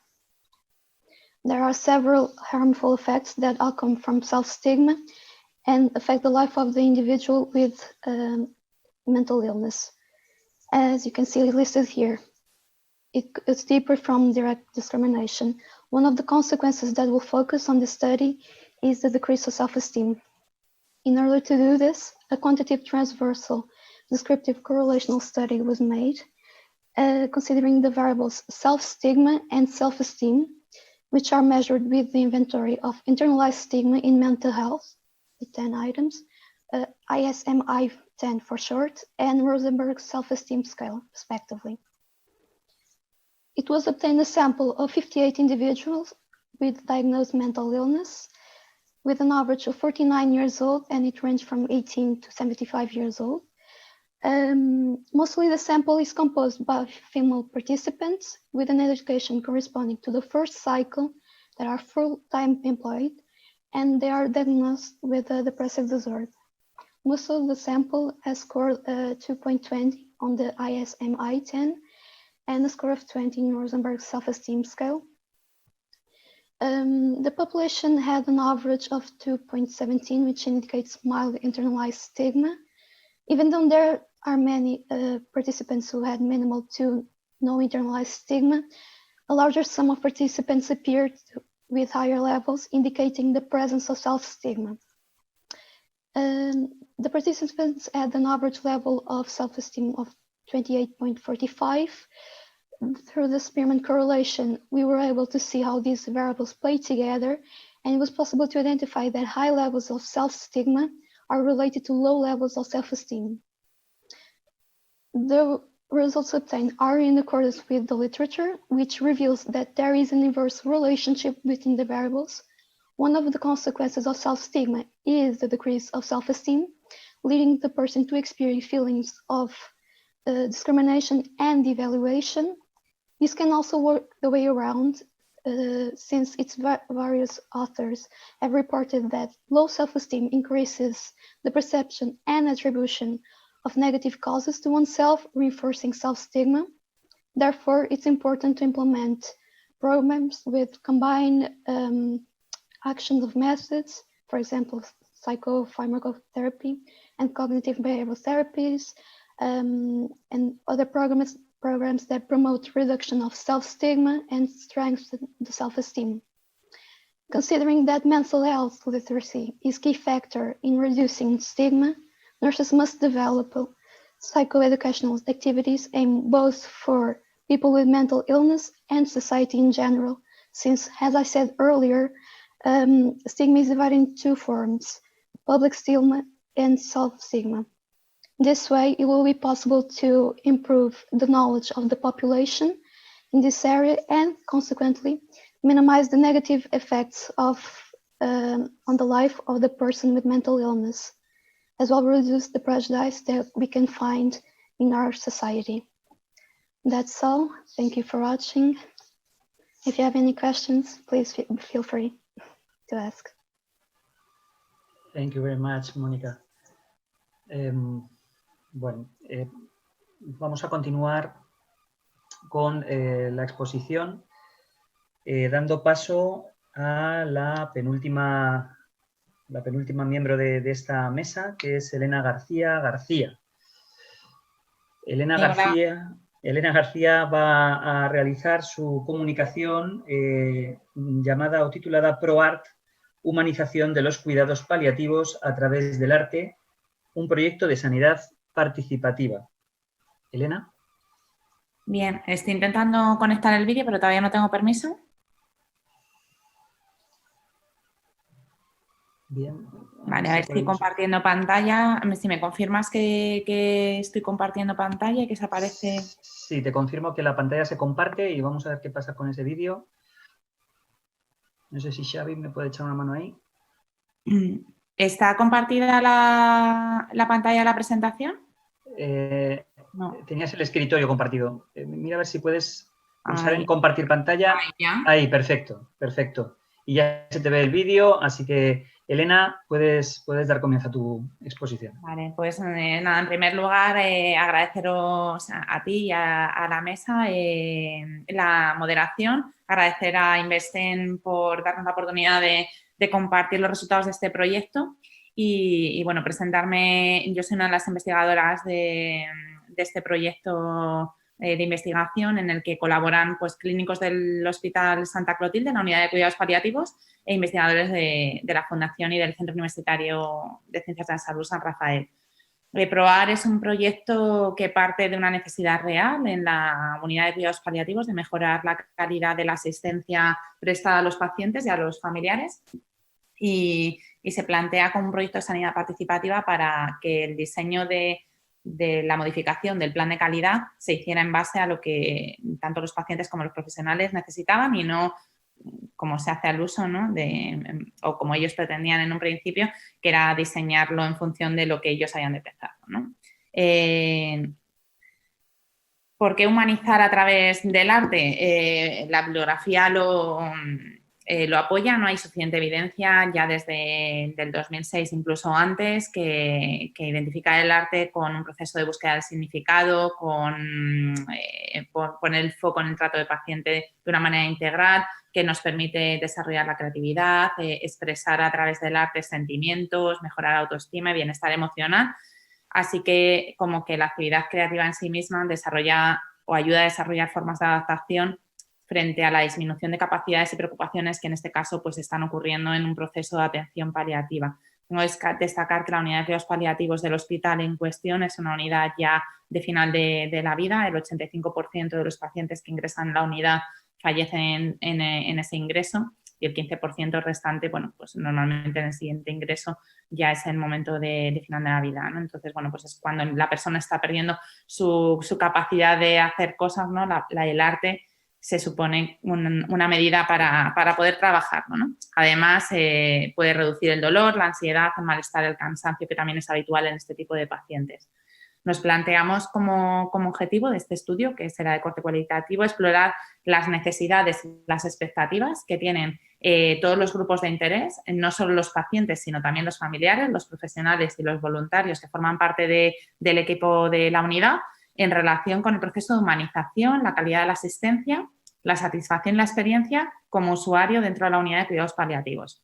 En cuanto a la relación de cada uno, en el modelo de relación con el entorno, con el cuidador, el paciente y con el paso del tiempo, ¿no? Pero también explorar las frustraciones y las motivaciones en relación al proceso asistencial de cada uno de los actores. Para ello utilizamos un estudio de acción-participación con técnicas de investigación cualitativa desde un enfoque, como ya hemos dicho, sanidad participativa, con el foco puesto en la atención centrada en la persona, generando conversaciones entre los distintos actores que ya hemos comentado. Por tanto, como sujetos de estudio, pues tuvimos profesionales de la unidad, tanto médicos, enfermeras, los profesionales del equipo de atención psicosocial, auxiliares también, pacientes familiares y voluntarios. Una representación con muestreo probabilístico por propósito de las 20 pacientes que suele haber en la unidad, ¿no?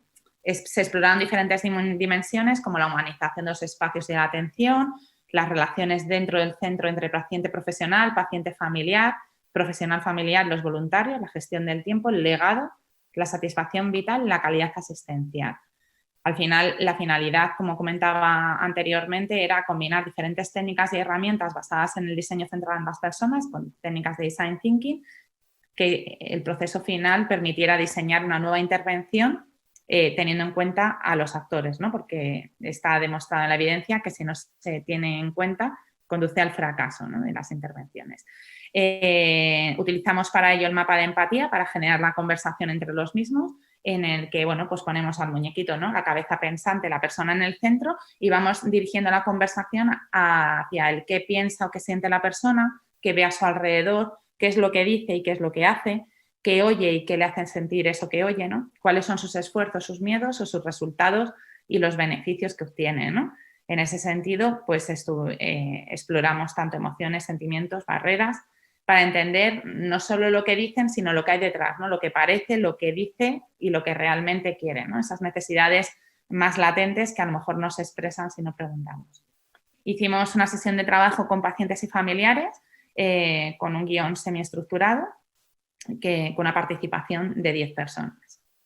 Se generaron 3 preguntas clave que permitieron seguir el grupo, la conversación a lo largo de ese mapa de empatía, que era cómo podríamos aumentar el bienestar durante la estancia en el centro a través de la decoración ambiental, cómo podría esta decoración ayudar a sentirse mejor, estar más tranquilos, relajados, con un mejor estado de ánimo, y cómo podría la decoración o la forma de relacionarse con ella a ayudar o animar a realizar, a participar en actividades y compartir el tiempo con familiares, ¿no?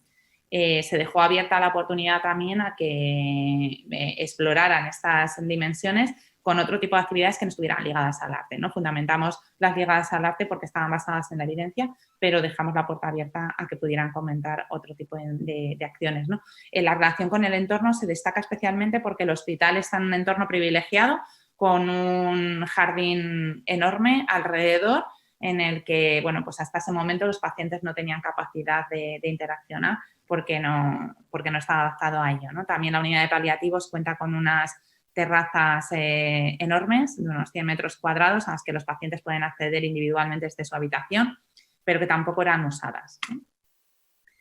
En cuanto a los resultados de esta parte, en una dimensión global de entorno sanitario, ¿no? Extraímos varias categorías como la decoración de espacios, la gestión del tiempo, la interacción con otros, la accesibilidad a esos espacios generadores de salud, ¿no? Entendiendo que estos espacios abiertos pueden generar salud y cómo podemos los profesionales o los investigadores captar esa mejora en resultados en salud, ¿no? Y aquí, bueno, pues ponemos alguna de las frases clave, ¿no? que extrajimos de esos grupos, ¿no? Como que las horas eran eternas, que los días permanecían iguales, que querían hablar con otros y pensar que no estaban en un hospital, ese miedo a no ver lo que no quiero ver y por eso no salgo a la terraza o no salgo al jardín porque así no veo al otro que puede estar peor que yo, ¿no? El que continuamente le estás dando vueltas a la cabeza, el que pues necesito mejorar ese nivel de depresión o mejorar mi nivel de actividad dentro de lo que puedo, ¿no? Con estas conclusiones se llevó a cabo a continuación una sesión con profesionales con la participación también de 10 personas en la que se identificaron los momentos clave de todo el proceso asistencial, se identificaron las experiencias, los puntos de contacto entre profesionales y las emociones vividas por el paciente y por los profesionales en cada uno de los puntos del proceso, ¿no? Para identificar mejoras necesarias, ¿no? Y aquí podéis ver pues, en la parte de arriba cada una de las fases, ¿no? Desde que el paciente llega a la unidad hasta que, bueno, llega al hospital hasta que sale, cuál es la experiencia, esos touch points o los puntos de contacto en cada una de las fases, las emociones, ¿no? Vemos que el paciente pues llega mal, llega un momento en el que pierde el miedo, explora el entorno, genera confianza y acaba otra vez, lógicamente, mal. En este ámbito de los profesionales obtuvimos 3 dimensiones. La privacidad, que necesitaba un espacio adecuado para informar y para relacionarse con el paciente, con la familia, sobre todo. El de la necesidad de descanso y las relaciones interpersonales. Y la decoración ajena al entorno hospitalario. Ellos también necesitaban encontrarse en algún momento en algún espacio que no pareciera un hospital, ¿no? Aquí os pongo algunas imágenes. En la parte central era la sala de espera, la sala que tenían los familiares para retirarse en el momento que no podían estar en las habitaciones y que utilizaban los profesionales para hablar con ellos. Es un hospital que tiene unos 75 años y es una sala de origen. En la foto de la izquierda podemos ver cómo prototipamos la solución en la fase final de la intervención y la derecha es la foto final, ¿no? Podemos ver, una de las cosas que nos decían es que los pacientes necesitaban expresar emociones y entonces pusimos el muro de las emociones en la que cada uno escribía en un lazo lo que siente, ¿no? Pensamos que no iba a tener mucha aceptación, pero en cuestión de 15 días lo teníamos así de lleno. Y bueno, pues hasta aquí agradeceros la atención y estamos a vuestra disposición para cualquier duda o pregunta que queráis hacernos. Gracias. Muchas gracias, Elena, por la exposición. Y vamos a dar paso a la última intervención de la mesa, que la realizará María Teresa Roldán Chicano.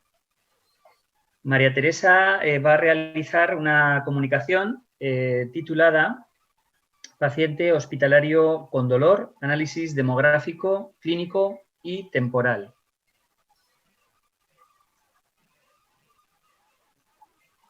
María Teresa. Sí, estoy aquí, pero no sé si me veis. Vamos a ver, si tenemos activado la cámara, por favor. Yo la tengo activada. Vale, vamos a ver.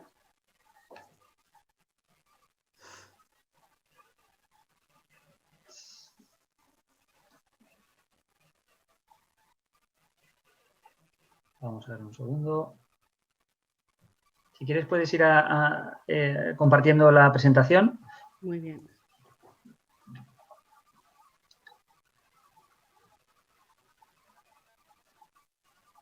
¿Podéis ver la presentación?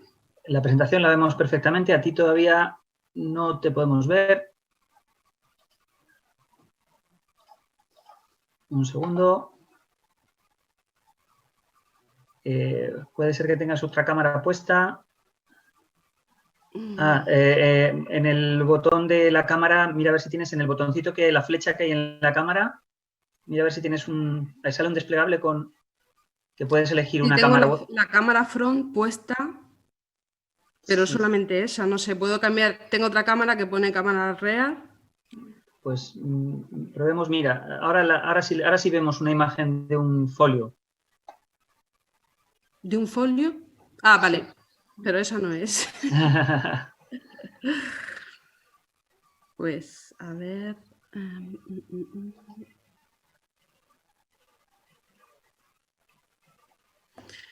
No sé, yo me veo, o sea, tengo la lucecita está encendida de que la cámara va, pero no sé qué, no sé, es que, no sé. Vale, no sé si desde aquí podemos hacer algo, Xavi.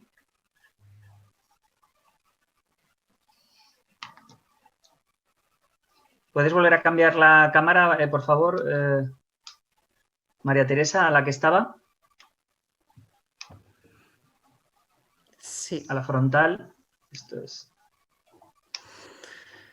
A ver.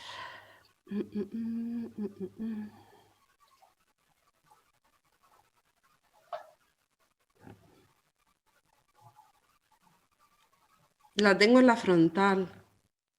O sea, he cambiado detrás. Bueno.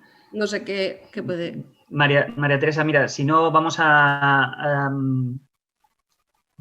hacer la presentación, hazlo con la presentación. Muy bien. Y ve haciéndola así tranquilamente y no hay problema. De acuerdo.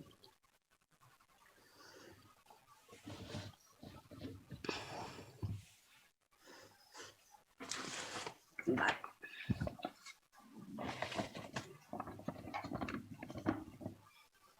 Puedes compartir pantalla si quieres con la presentación.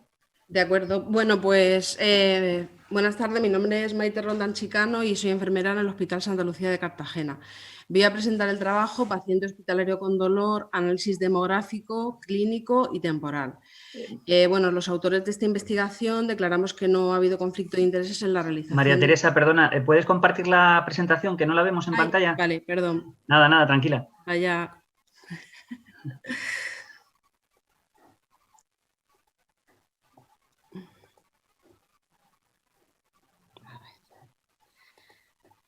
¿Ahora sí?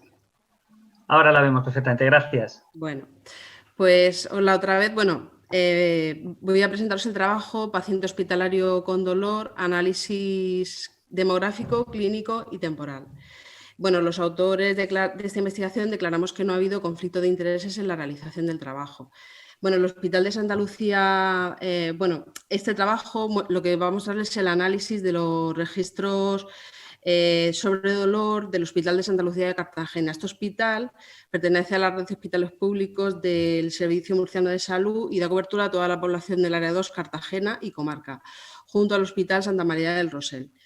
Este hospital es actualmente candidato a centro comprometido con la excelencia en el programa Best Practice Spotlight Organization, y ahora mismo estamos implantando 3 guías de práctica clínica, que son cuidados de enfermería para la disnea, manejo de la incontinencia y valoración y manejo del dolor, que es la guía en la que se encuadra este trabajo.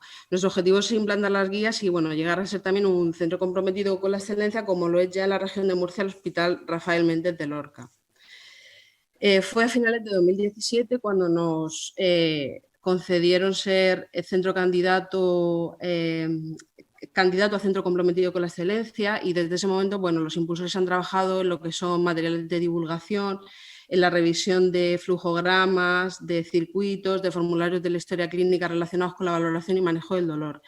Y en 2019, sobre todo, lo que se hizo fue implantar las guías en las diferentes unidades de hospitalización, y se hizo un trabajo bastante intenso, sobre todo en lo que fue la formación en el puesto de trabajo, incidiendo sobre todo en cómo debía ser una correcta valoración del dolor. Ya con unos registros bastante amplios, los impulsores decidieron que podría ser interesante conocer el análisis y analizar el perfil sociodemográfico y clínico del paciente con dolor. Entendemos dolor, un nivel de dolor igual o superior a 3 en la escala EVA, y por lo tanto nuestro objetivo era analizar ese perfil sociodemográfico y clínico del paciente con dolor dentro del Hospital General Universitario Santa Lucía del Servicio Murciano de Salud. El otro objetivo era determinar si el registro del nivel de dolor en el hospital había variado mensualmente durante enero y junio en el año 2020. El diseño que presentamos es un diseño de carácter transversal, y analizamos los registros de dolor entre enero y junio del año 2020. Para ello se analizan los datos recogidos dentro de la escala EVA, que en nuestro registro de la historia clínica digital la encontramos en varios formularios: en el formulario de constantes vitales, en el de valoración por patrones de Marjorie Gordon, y también lo recogen los técnicos de cuidados auxiliares de enfermería en su planificación de auxiliares. Hay otra forma de determinar el dolor o valorarlo dentro de las unidades de hospitalización, que es a través de la escala Algo Plus, que se utiliza para pacientes con demencia, pero que estos datos no son analizados ahora mismo en este trabajo. Las variables de nuestro trabajo, las que analizamos, son edad, intensidad del dolor, que convertimos en una variable categórica, presencia de dolor cuando la puntuación del EVA era 3 o mayor, o no presencia de dolor cuando era inferior a 3. Sexo del paciente, fecha de registro del dolor, que también era una variable categórica, unidad de ingreso, especialidad del proceso por el que fue atendido el paciente. Se realizó un análisis descriptivo y de la normalidad de las variables cuantitativas a través de la prueba de Kolmogorov-Smirnov. Después, para determinar la asociación entre la variable presencia de dolor y el resto de variables cualitativas, utilizamos la prueba de Chi-cuadrado de Pearson y la prueba no paramétrica de Ullmann-Whitney para determinar la asociación entre la variable edad y la presencia de dolor. La muestra incluye 11.649 registros. Tenemos que apuntar que aquí registro no es igual a paciente, ¿no? El paciente puede tener un registro de dolor durante toda la hospitalización, ningún registro, o lo que es deseable, varios registros. La edad media de pacientes incluidos en los registros fue de 59,1 años y una desviación típica de 22,68, y el porcentaje de hombres y mujeres pues fue bastante igualitario, fue bastante parecido. 51,9% de registros fueron de mujeres y un 48,1% de hombres. La edad en los registros tuvo una distribución no normal y no se relacionó con la presencia de dolor, a diferencia del sexo, que sí tuvo una relación estadísticamente significativa con la presencia de dolor. Los pacientes con un dolor mayor o igual a 3 fueron en su mayoría mujeres. El 61,5% de los registros con dolor pertenecieron a mujeres y el 38,5% a hombres. La presencia de dolor también se relacionó de forma estadísticamente significativa con la unidad en la que el paciente fue atendido. Se analizaron hasta 26 unidades de hospitalización diferentes. Las unidades de hospitalización con más pacientes con dolor fueron unidades de hospitalización obstétricas, que con el 16,5% de los pacientes con dolor, unidades polivalentes y unidades de medicina interna. Y las unidades con menos pacientes con dolor fueron pediatría, neumología y cardiología. También se relacionó estadísticamente el proceso por el que era atendido el paciente con el registro de dolor. Se relacionaron esas dos variables estadísticamente.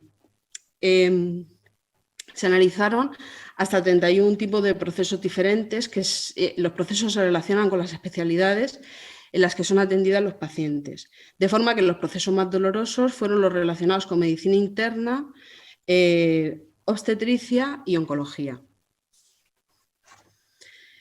También hubo una relación estadísticamente significativa entre el dolor y el mes en el que se registró el dolor. La mayoría de registros con dolor igual o superior a 3 se hicieron en los meses de enero y febrero, 21 y 20,6% respectivamente. Si lo comparamos con los registros de abril y mayo, en los que los registros con dolor fueron del 10,5% y 12,2% respectivamente. Y vemos aquí también una tendencia a partir de marzo de este año, pues en la que cambia y ya no son mayoritarios los registros con dolor, sino sin dolor. No hemos analizado si esta tendencia se dio en los meses se da de la misma forma en años anteriores, ¿no? Pero bueno, sí sabemos que durante marzo pues comenzó la pandemia, ¿no? Y pudo haber un cambio en las rutinas de valoración del dolor. De hecho, la muestra en el número de registros de dolor evolucionó bastante con la pandemia. Es importante fijarnos cómo entre los meses de enero y el mes de abril el número de registros de dolor disminuyó casi un 50%, tendencia que luego empezó a revertir otra vez a partir de mayo. Bueno, los datos obtenidos en este estudio creemos que son relevantes para la implantación de la guía en el hospital porque cogen una muestra bastante amplia y nos van a orientar en dos sentidos. En primer lugar, los registros de dolor con puntuaciones altas en la escala EVA nos muestran un perfil de paciente en el que el dolor puede estar peor controlado. En nuestra muestra fueron los pacientes de obstetricia, medicina interna y unidades polivalentes. En estas unidades, las áreas de mejora estarían más bien relacionadas con un refuerzo del manejo del dolor. Por otro lado, en el otro extremo nos encontramos con unidades en las que la valoración del dolor suele tener puntuaciones bajas y, por lo tanto, muchos pacientes sin dolor, que en nuestra muestra fueron pues, pacientes de pediatría, neumología y cardiología. Estas bajas puntuaciones en la valoración del dolor obtenidas pues, indicarían que el dolor está bien controlado, eso no estaría mal, pero también nos pueden indicar o podemos hacer otra interpretación.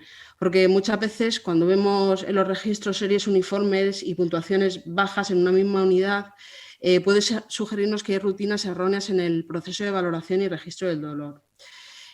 Bueno, el autoinforme sabemos que es el estándar oro en la evaluación del dolor, por lo que en unidades en las que la valoración del dolor suele ser siempre bajas de forma constante y uniforme, creemos que va a ser necesario reforzar pues, entre los profesionales sanitarios el concepto de que el dolor es un síntoma de carácter subjetivo y que solamente lo puede expresar el paciente y en ningún caso puede ser reemplazado por la impresión o juicio del profesional. Bueno, por último, el deceso en el registro del dolor durante los meses con mayor incidencia de enfermedad por coronavirus nos alerta de que probablemente hayamos omitido o perdido cuidados relacionados con el manejo del dolor en bastantes pacientes. Hay un concepto que nos vino bien sacar ahora o recordarlo ahora en esta situación de pandemia, que era el concepto de cuidado perdido, abandonado, missed care. El término anglosajón era un concepto que utilizábamos bastante cuando decíamos que no teníamos tiempo para hacer las cosas, ¿no? Pero ahora mismo, como su definición pues es aquel aspecto del cuidado que puede ser omitido de forma total o parcial o diferido en el tiempo, creemos que se puede utilizar, o nosotros por lo menos nos viene bien utilizar o sacar ese concepto ahora que en esta situación, ¿no? Probablemente la valoración del dolor no haya sido la única actividad de enfermería que podamos entender como un cuidado perdido durante la pandemia. Entendemos que el poder dar cuidados de calidad, incluso en situaciones de emergencia sanitaria, es interesante y es un tema que ha sido tratado en diferentes publicaciones de forma bastante genérica, pero pocos estudios han tratado de cuantificar los cuidados de enfermería perdidos en situaciones de pandemia. Algún estudio hay sobre la calidad de la atención en mujeres, en el parto de mujeres en la enfermedad del ébola, algunas sobre pues, también otras patologías respiratorias, pero poco. Conocer las áreas susceptibles en la misión de cuidados y el análisis de sus causas, que puede abarcar desde la falta de personal hasta el miedo de los profesionales a exponerse sin las medidas de protección adecuadas, creemos que es importante, ya que nos permitiría reforzar áreas y circuitos especialmente susceptibles en época de rebrotes y en las que se prevé que va a haber una mayor incidencia de casos. Bueno, muchas gracias. Bien, muchas gracias, María Teresa. Lamentamos no haberte podido ver haciendo tu exposición, pero bueno, seguro que tendremos ocasión de poder vernos en el salón social o en otro sitio y gracias por la exposición. Muchísimas gracias. Bueno, pues finalizada ya la presentación de todas las comunicaciones que estaban digamos, en el programa, ¿no? Planteadas en el programa. Bueno, pues abrimos ahora el turno de preguntas. Creo que por ahí tenemos una pregunta que lleva ya bastante tiempo almacenada en el apartado de preguntas y respuestas. Y bueno, pues doy paso a Clara, que es la encargada de mover estas preguntas, para formulársela a los participantes. Gracias, Clara. Pues muy bien, enhorabuena a todos los participantes por vuestras presentaciones, han sido la verdad muy interesantes. Y bueno, todavía estáis a tiempo todos los que estáis presentes en la sala a formular vuestras preguntas. Hay una pregunta que va dirigida a la segunda ponencia, a Irati, que era la presentación que había hecho sobre las necesidades no cubiertas en personas con cáncer. La pregunta la lanza Aránzazu Ruiz de las Heras y pregunta si Irati ha nombrado que hay algunos factores como el sexo, características de la patología, etcétera, que afectan a las distintas necesidades. Y le gustaría saber si podría ampliar un poco más estos otros factores que han afectado. No sé si Irati estás ahí, has escuchado la pregunta y podrías contestar a Aránzazu. Sí, ¿se me oye? Sí, perfectamente. Vale, pues sí, he nombrado factores como puede ser la edad, el sexo. Pues bueno, por poner un ejemplo, se vio en varios estudios que entre personas más jóvenes era más habitual encontrar necesidades no cubiertas, sobre todo en el ámbito de la información. Luego, por ejemplo, en el ámbito del sexo, pese que en algunos estudios se vio que no hubo diferencia entre hombres y mujeres, en otros sí que se vio diferencia y se vio que las mujeres eran más proactivas a buscar información y de mantener una coordinación con los profesionales de la salud para poder hacer frente a todas estas necesidades no cubiertas que he ido nombrando. Respecto a los niveles educativos, pues se vio que aquellas personas con un nivel de educación secundario o universitario también presentaban mayor necesidad que aquellos que igual presentaban o tenían un nivel de educación más bajo, ¿no? Y por último, respecto a las características de la enfermedad, se vio que aquellas personas con recidivas o que eran diagnosticadas en estadios más avanzados solían tender a presentar mayor necesidades no cubiertas, sobre todo en el ámbito físico y en el psicosocial. Entonces, no sé si le he respondido a Aránzazu. Pues yo creo que sí, ¿no? Que has contestado muy bien. No sé si a alguien más le apetece lanzar alguna pregunta, no veo ahí, a ver. Sí, te contesta Aránzazu, Arantxa, que sí que le has contestado perfectamente, ¿vale? No sé si hay alguna otra pregunta por ahí que quieran hacer. En el chat de preguntas no hay nada más. Lo que sí que he visto que en el chat había algún comentario entre Ana y Elena, que si queréis lanzar alguna pregunta, pues la podéis poner directamente en el chat de preguntas y respuestas, ¿vale? No sé, Dani, si tú como moderador quisieras hacer alguna pregunta a las diferentes comunicadoras. Muchas gracias, Clara. Bueno, yo tengo aquí anotadas algunas cosas que sí me gustaría lanzar.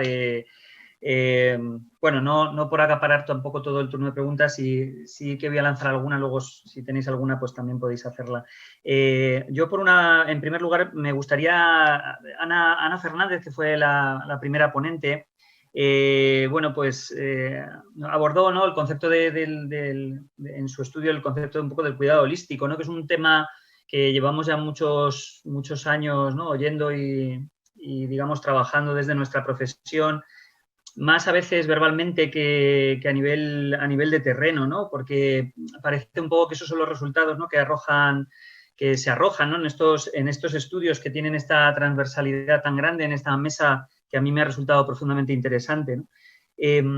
Y hay un tema que es el tema de la formación, ¿no? Yo creo que ella ha tratado un tema que a mí me despierta un tremendo interés, ¿no? Es decir, ¿qué es? No sé si Ana, ella tendría un poco esa perspectiva o en su estudio, ¿no?, cómo ha percibido, ¿no?, que dónde está esa falta de nexo entre la formación y luego el plasmar ese cuidado holístico en los pacientes, ¿no? O sea, ¿dónde está o cómo se puede formular, ¿no?, esto desde la formación, ¿no? Eso me parece una cosa tremendamente interesante, Ana. No sé si me puedes...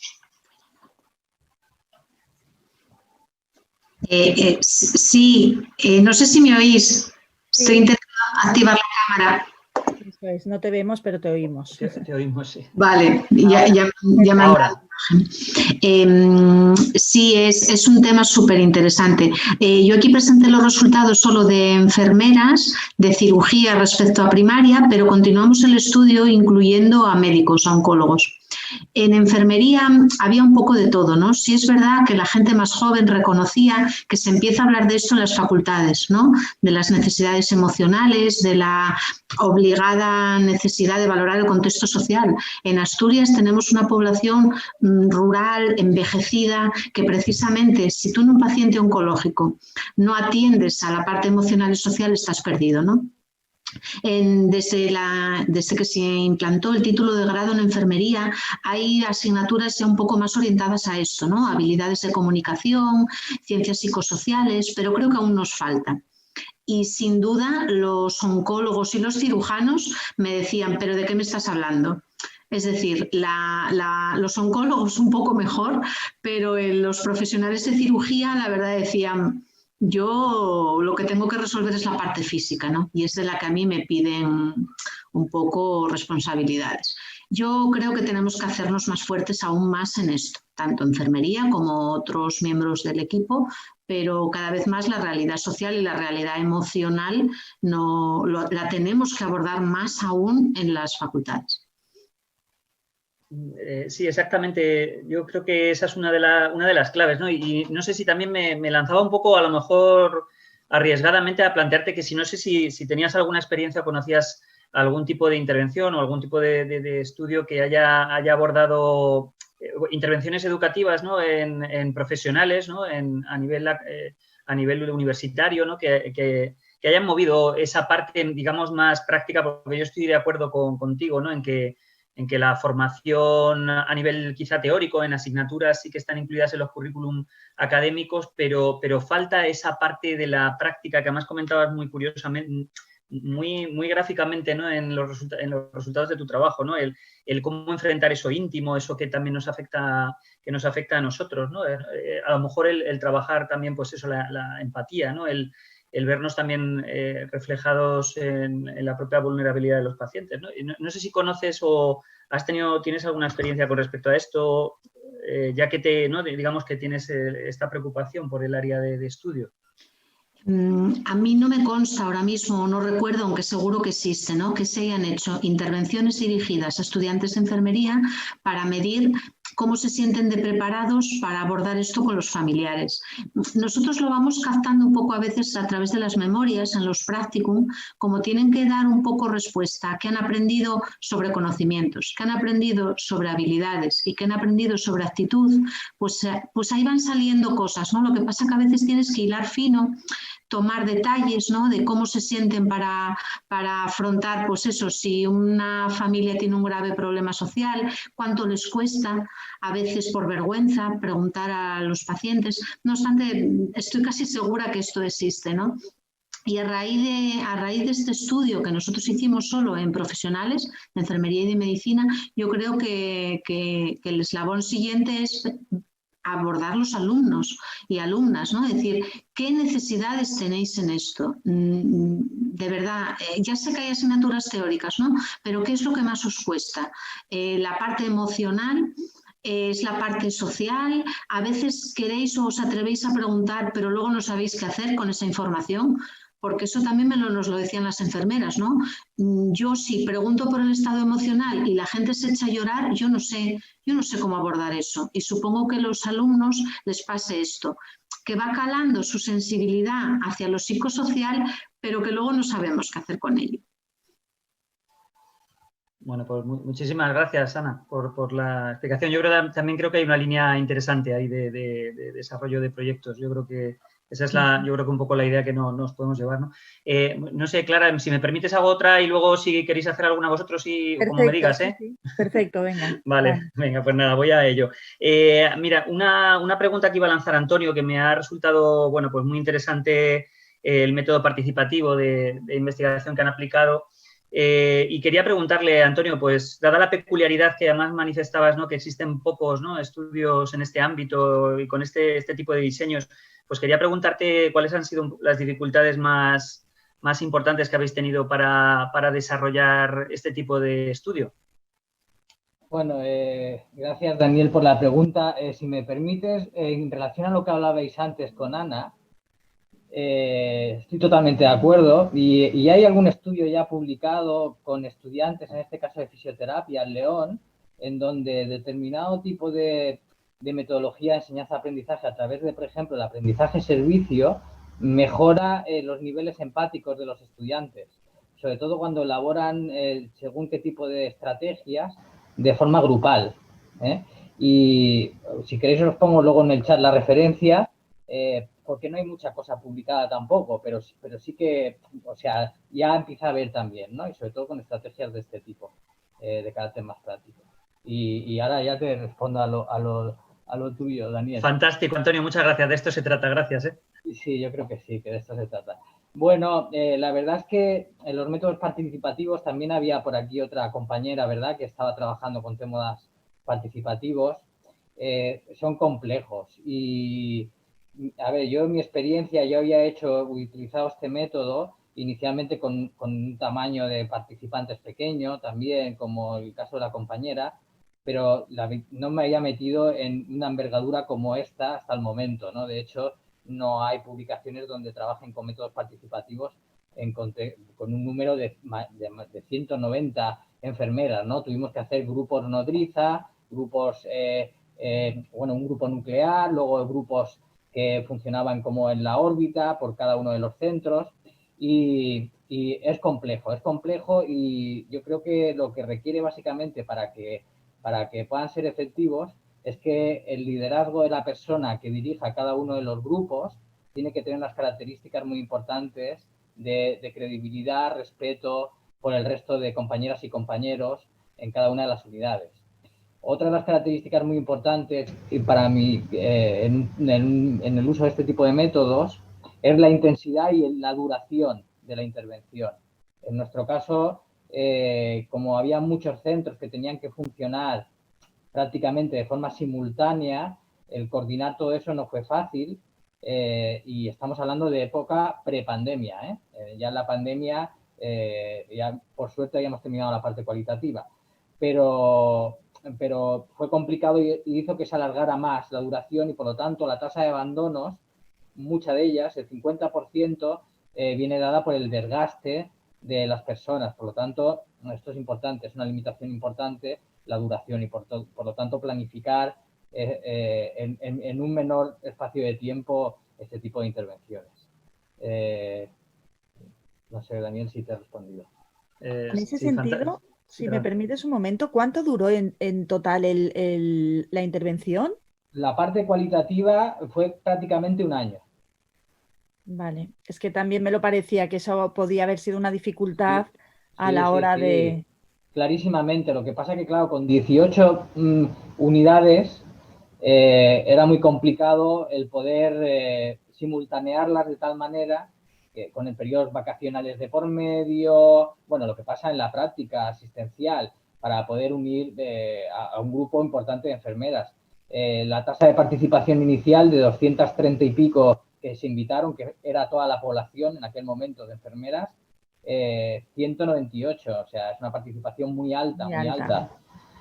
Claro, bueno, se fue perdiendo por el camino bastante, pero bueno, 50% no está mal. Tenemos una pregunta de Chelo que ya para aprovechar, Chelo preguntaba si las enfermeras que participaron en el estudio tenían una formación en investigación, acción, participación y un poco, o se les hacía una formación específica o no. No, se les explicaron básicamente los objetivos del estudio y en qué iba a consistir sobre todo su participación. De alguna manera, ellas evidentemente cuando firmaron el consentimiento, no solamente firmaron el consentimiento, sino que había claramente definidos cuáles iban a ser sus actividades a lo largo del proceso de investigación. Porque esto sí que es muy importante, que quede muy claro cuál es el compromiso de unos y de otros, precisamente por la cantidad de dedicación que tienen que tener, ¿no?, con este tipo de método. Vale, perfecto. Dani, tengo otra pregunta por aquí del chat, si quieres la hago. Sí, gracias, Clara. ¿Vale? Es una pregunta de Ainhoa Ulibarri que va dirigida a Ana Fernández Feito. Pregunta que cómo podemos mejorar la formación de nuestros estudiantes desde la universidad para avanzar en realizar valoraciones psicosociales y desde los centros de prácticas, cómo podemos contribuir a esa mejora de la formación. ¿Cómo podemos entre todos avanzar en las competencias para valorar de forma integral a las personas con cáncer?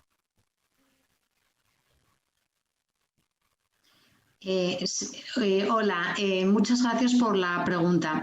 Yo os puedo contar un poco mi experiencia. Mi experiencia, además de dar un enfoque teórico sobre esto, siempre ha sido, pues, por ejemplo, traer al aula lo que es el informe de valoración de enfermería al ingreso, ¿no? Y empezar a debatir con ellos, pues, de todas esas preguntas, cuántas... Yo abordo esto con los alumnos de segundo que aún no han hecho las prácticas clínicas, ¿no? Pero sí que me gusta ver con ellos lo que es la hoja de valoración y reflexionar, porque en nuestro modelo hospitalario el programa no es obligatorio que cumplimentes todos los ítems, con lo cual yo empiezo a reflexionar con ellos. Hay ítems sobre incontinencia, sobre riesgo de caídas, sobre muchos aspectos físicos, ¿no? Dificultad al tragar, sobre nutrición y, sin embargo, la parte emocional... Yo empiezo a plantearles, ¿esto se cubre o no se cubre? Porque si yo no lo valoro, no estoy dando importancia a esto. Hay un ítem que es, ¿se detecta riesgo social? Sí o no, y una serie de indicadores. Y entonces, por ejemplo, a raíz de lo que es la valoración al ingreso, yo empiezo a reflexionar con ellos sobre esto, que se nos llena la boca del abordaje biopsicosocial, pero luego me siento cómodo en la parte física, ¿no? Entonces yo creo que hay que abandonar un poco la perspectiva teórica y traer ejemplos al aula, ¿no? A mí me gusta mucho también el aprendizaje basado en problemas, pues a veces noticias que tomo de la prensa, ¿no? Donde pues pacientes, pues el típico matrimonio mayor que vive solo en un entorno rural, que uno tiene un cáncer, pues traer eso y un poco exponer la realidad de la problemática, de la angustia, del miedo, de la soledad, de qué pasa cuando fallece uno de ellos, cómo lo asume el cuidador, ¿no? Entonces yo creo que en las facultades es muy importante que estos temas los dé alguien de enfermería. No por despreciar ni criticar si estos temas los da alguien de psicología o los da un psiquiatra, pero sí es verdad que en enfermería le damos este toque, ¿no? Le damos este toque vinculado a la realidad. Y creo que a nivel teórico están mejor formados y a nosotros nos falta traer este caso clínico, traer este ejemplo concreto. ¿Qué les pasa luego a veces en los centros de prácticas? Que ellos ven otra cosa, ven que vuelven a estar, las enfermeras volvemos a estar centradas en la parte física, ¿no? Y entonces yo creo que a ellos les genera un poco de conflicto, quieren ser sensibles a la parte emocional, pero les faltan estrategias. Yo propondría que los hospitales hiciesen más formación sobre esto o hiciesen jornadas de compartir experiencias, ¿no? Porque lo vi que los oncólogos, los cirujanos y muchas enfermeras decían que la formación que ellos recibían sobre esto era mínima. Entonces, si no hablamos sobre ello, si no me ofreces formación y me ofreces mucha más formación sobre resistencias a antibióticos, flebitis y demás, parece que entre todos, ¿no?, potenciamos o nos sentimos quizá más cómodos en lo físico. Yo noté mucha sensibilidad, noté mucho quiero y no puedo, o quiero y no sé cómo, por parte de los profesionales. Hay que romper ahí un poco y lanzarse a tratar estos temas. Claro. Dani, ¿tienes otra pregunta o...? Bueno, no sé, no tenemos nada de momento, ¿no? De momento Ninguna no pregunta. tenemos nada Vale. en preguntas. Yo tengo una, pero luego si quieres la lanzo. Vale, como quieras, Clara, yo no tengo problema, ¿eh? Tengo aquí en la recámara alguna más, pero bueno, mira, yo si quieres voy a lanzarle un poco aunque insisto, tengo un interés grandísimo y bueno, ahora después pues si tenemos lugar y si no lo hablaremos en el salón social de hablar con Irati de hallazgos en el tema de la espiritualidad, que va mucho más allá de todo lo que estamos hablando todavía, va más allá y con más dificultad. Pero bueno, voy a romper un poco lanza y voy a abrir un poco hacia otros aspectos. Y quería preguntarle a Francesc, bueno, es muy interesante el planteamiento de su estudio, ¿no? Me ha gustado en el inicio pues ha expuesto que es un problema de alta prevalencia, ¿no? Y incluso ¿no? Pues nos ha aportado datos, ¿no? Incluso económicos, ¿no? Derivados de la patología estudio. Y no sé si se han planteado, ¿no? Al final, cuando termina su exposición, Francesc, pues nos habla de que sería interesante demostrar, ¿no? Un poco de poder implementar y demostrar este tipo de intervención. Y no sé si ha planteado algún tipo de estudio para continuar o poder demostrar esa efectividad o ese beneficio coste-efectividad que tiene en la intervención que han estudiado. No sé, Francesc, si nos puedes contar algo o tenéis alguna idea al respecto. Sí, enlaza un poquito también con lo que estabais hablando, ¿no? En cuanto a la utilización del paradigma biopsicosocial, ¿no? Nosotros, yo estoy de acuerdo, ¿no? Con lo que habéis dicho antes, ¿no? En el aspecto de que estamos en un entorno biopsicosocial donde las facultades prácticamente desde que iniciamos los grados, tanto de enfermería como fisioterapia, estamos hablando del paradigma biopsicosocial, pero luego cuando llegamos a la práctica, el paradigma biopsicosocial no está desarrollado de una manera completa, ¿no? Sino que realmente nuestro concepto todavía es muy bio y poco psicosocial en alguna parte, ¿no? Nosotros es verdad que aquí, en lumbalgia específica crónica, tenemos un ejemplo típico, ¿no? Es un entorno biopsicosocial bastante complejo muchas veces, ¿no? Donde el entorno psicosocial, ¿no? Nosotros utilizamos banderas psicosociales de colores, ¿no? Para marcar los tipos de problemas que hay alrededor del paciente, son también muy importantes, ¿no? Y en esta línea está ahora yendo nuestra investigación a nivel de facultad, ¿no? En cuanto a la educación del paciente, ¿no? En cuanto a la detección de problemas en el entorno psicosocial y un trabajo mucho más multidisciplinar, ¿no? En el abordaje de la lumbalgia crónica, ¿no? Porque la aguda es bastante más sencilla, ¿no? Tiene mucha menos complejidad a este nivel, ¿no? Y la controlamos bastante bien, ¿no? Se controla bastante bien desde el punto de vista, yo creo, de atención primaria, con remisiones en tiempos bastante aceptables en este momento, ¿no? Quizás ahora con el tema COVID, pues un poco más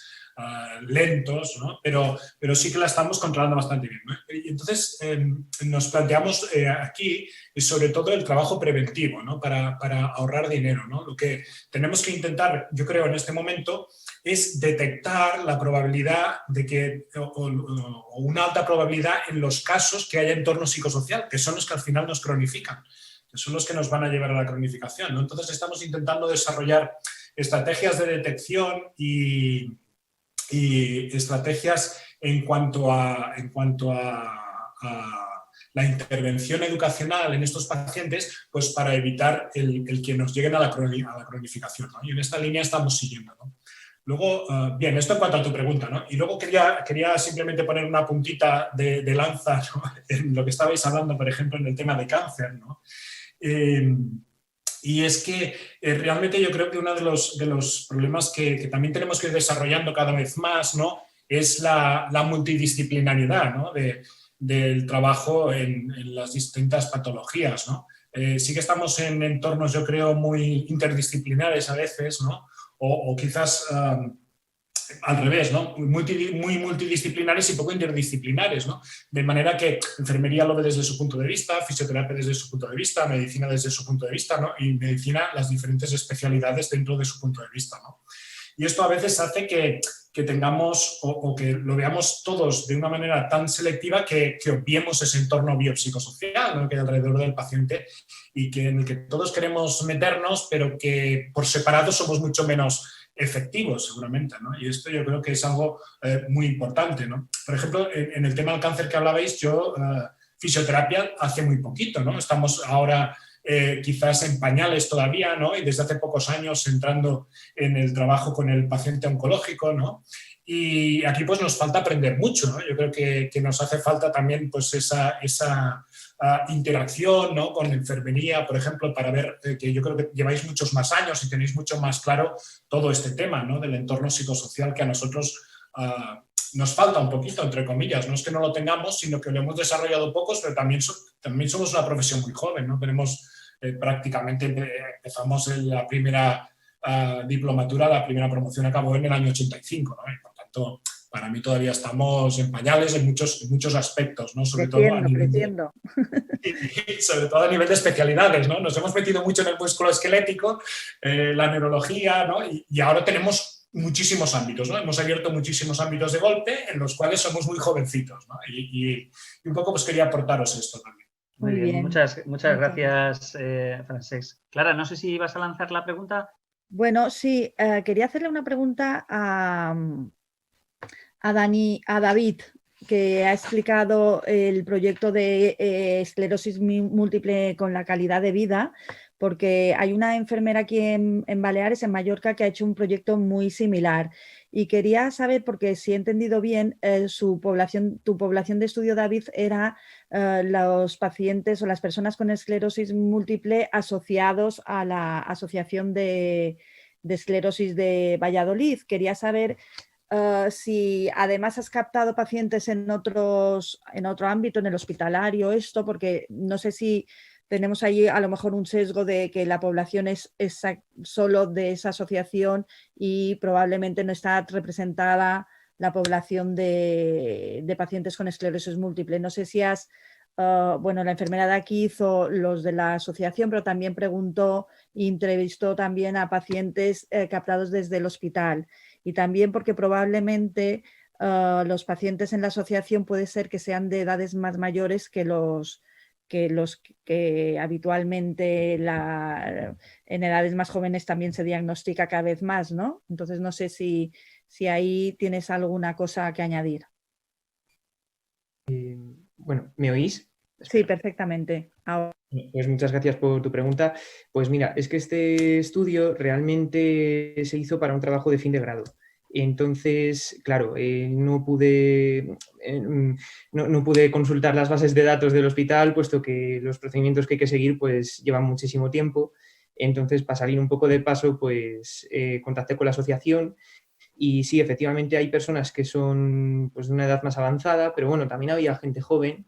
Y bueno, para evitar un poco ese sesgo, ¿no?, intenté ir seleccionando personas pues, de edad así más o menos variada y pues que coincidiera un poco con los resultados de otros estudios que había consultado. Pero sí, luego la intención pues, en un futuro sería pues, coger alguna base de datos de hospitales o bueno, pues pasar comités éticos y demás pues, para poder ampliar un poco este estudio. Muy bien, muchas gracias. Bueno, bien, no sé si Chelo también nos andaba por ahí si tenía alguna pregunta o algún asistente más. La hemos hecho ya, la de Chelo. Ya, muy bien, vale. Bueno, yo creo que me voy a lanzar a una última, no sé si todavía tengo un poquito de tiempo. Bueno, como más soy el moderador, pues me puedo permitir el lujo, ¿no? Yo creo que de lanzar una última pregunta. Bueno, tenía interés el trabajo presentado por Elena sobre el PROART me ha llamado mucho la atención, ¿no?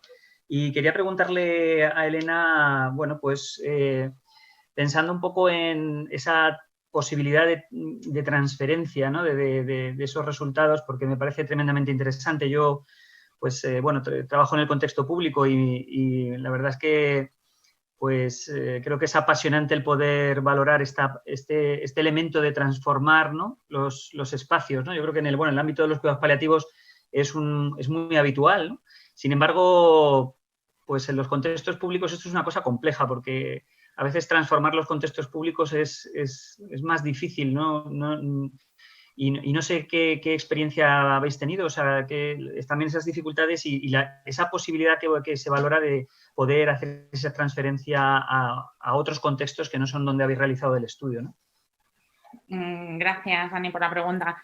La verdad es que no fue fácil, ¿eh? O sea, es decir, no fue fácil el convencer al equipo y sobre todo a la parte más médica, ¿no? Porque además era intervenir sobre su espacio, un espacio que tenía que ser aséptico, que además en cuidados paliativos, ¿no? Y esa pérdida de control porque íbamos a introducir algún elemento adicional en la unidad, era como, ¿quién eres tú para decirme nada, ¿no? Entonces, y además el quién eres tú son los pacientes los que te van a decir lo que quieren y cómo lo quieren, ¿no? Entonces ya no es el rol de soy yo el que decido, sino que es el otro el que decide, ¿no? Claro, además vivieron en directo, ¿no? Habían hecho alguna intervención por el exterior, en alguna de las participaciones estaban incluso el arquitecto que había tomado decisiones con el equipo directivo, ¿no? Claro, escuchar de viva voz de los pacientes, pues han puesto unos bancos ahí que son absurdos y son inútiles para nosotros. Claro, el otro se quedó como diciendo, pues son maravillosos para ti, que lo has comprado, ¿no? Pero para mí es absolutamente inútil, ¿no? Porque no cumple la función que tendría que cumplir para que yo lo pudiera utilizar, ¿no? Entonces, es verdad que en nuestro contexto, al ser privado, pues quizá fue un poco más sencillo que en el sistema público, que todo va más lento, ¿no? Pero es cuestión de convencer, ¿no? Decía antes el compañero del liderazgo de la persona que promueve, ¿no? Y la capacidad de hacer entender que esto es necesario, ¿no? Y al final yo creo que cuando le das un poco la vuelta, ¿no? Y lo demuestras con un pequeño piloto, porque al final para nosotros, a mí me costó mucho llevar a cabo este proyecto, pero a partir de luego me llamaron muchos gerentes para ver qué hacíamos en otras unidades, ¿no? Y luego medir esto, o sea, antes le comentaba Ana por privado, pero esto ha sido cómo hemos diseñado esa intervención, que va mucho más allá de la sala. Lo que pasa es que me tenía que ajustar a 10 minutos, ¿no? Se diseñaron intervenciones artísticas, talleres, que han sido una pasada. Pero lo hemos evaluado desde el punto de vista cuantitativo, con los datos que se recogen habitualmente en el hospital, cualitativo, pero también el impacto social que estáis hablando, ¿no? Desde esa esfera. También para que los decisores tengan en cuenta estos aspectos a la hora de tomar decisiones de qué intervenciones se hacen o qué no, ¿no? Porque a lo mejor puede pensar uno, bueno, es que para paliativos, que no me lo han dicho, ¿no? Es que gastarnos este dinero para un paliativo que dura 15 días, ya bueno, vamos a ver, es que a lo mejor el impacto que estás generando en esa persona o en el familiar que se queda tiene un coste en intangibles brutal, ¿no? Entonces aquí estamos introduciendo metodología de retorno social de la inversión monetizando estos intangibles para ponerlos sobre la balanza y luego el que tenga que tomar la decisión, pues que por lo menos tenga la posibilidad de ponerlo, ¿no? Y luego yo creo que es el liderazgo de la persona que está en el marco, pero la verdad que cuando lo haces todo el mundo está encantado, ¿no? Están súper satisfechos. Así que Elena, muchísimas gracias por la aportación, me parece fantástico. No sé si hay alguna pregunta más o podemos dar por cerrada la mesa. Podemos dar por cerrada. Podemos cerrar por cerrada. Muy bien. Ahora, o sea que genial. Fenomenal, muchas gracias. Antes de cerrar, solamente quería agradecer a todos los participantes y su asistencia, a los ponentes las magníficas exposiciones que han hecho de sus trabajos. Creo que ha quedado patente la relevancia del ámbito psicosocial y de la perspectiva holística que es tan necesaria en los cuidados y es más necesaria todavía su investigación, que es compleja, no queda también constancia en los diseños de estudio que hemos visto y bueno, pues que estoy muy agradecido a todos por el haber respetado los tiempos y el haber participado en esta sesión. Así que os emplazo a continuar en el encuentro, a continuar participando de todas esas cosas que contiene el descanso, KitKat, de manejo app, ejercicios y demás y nos vemos en estos días. Muchísimas gracias a todos.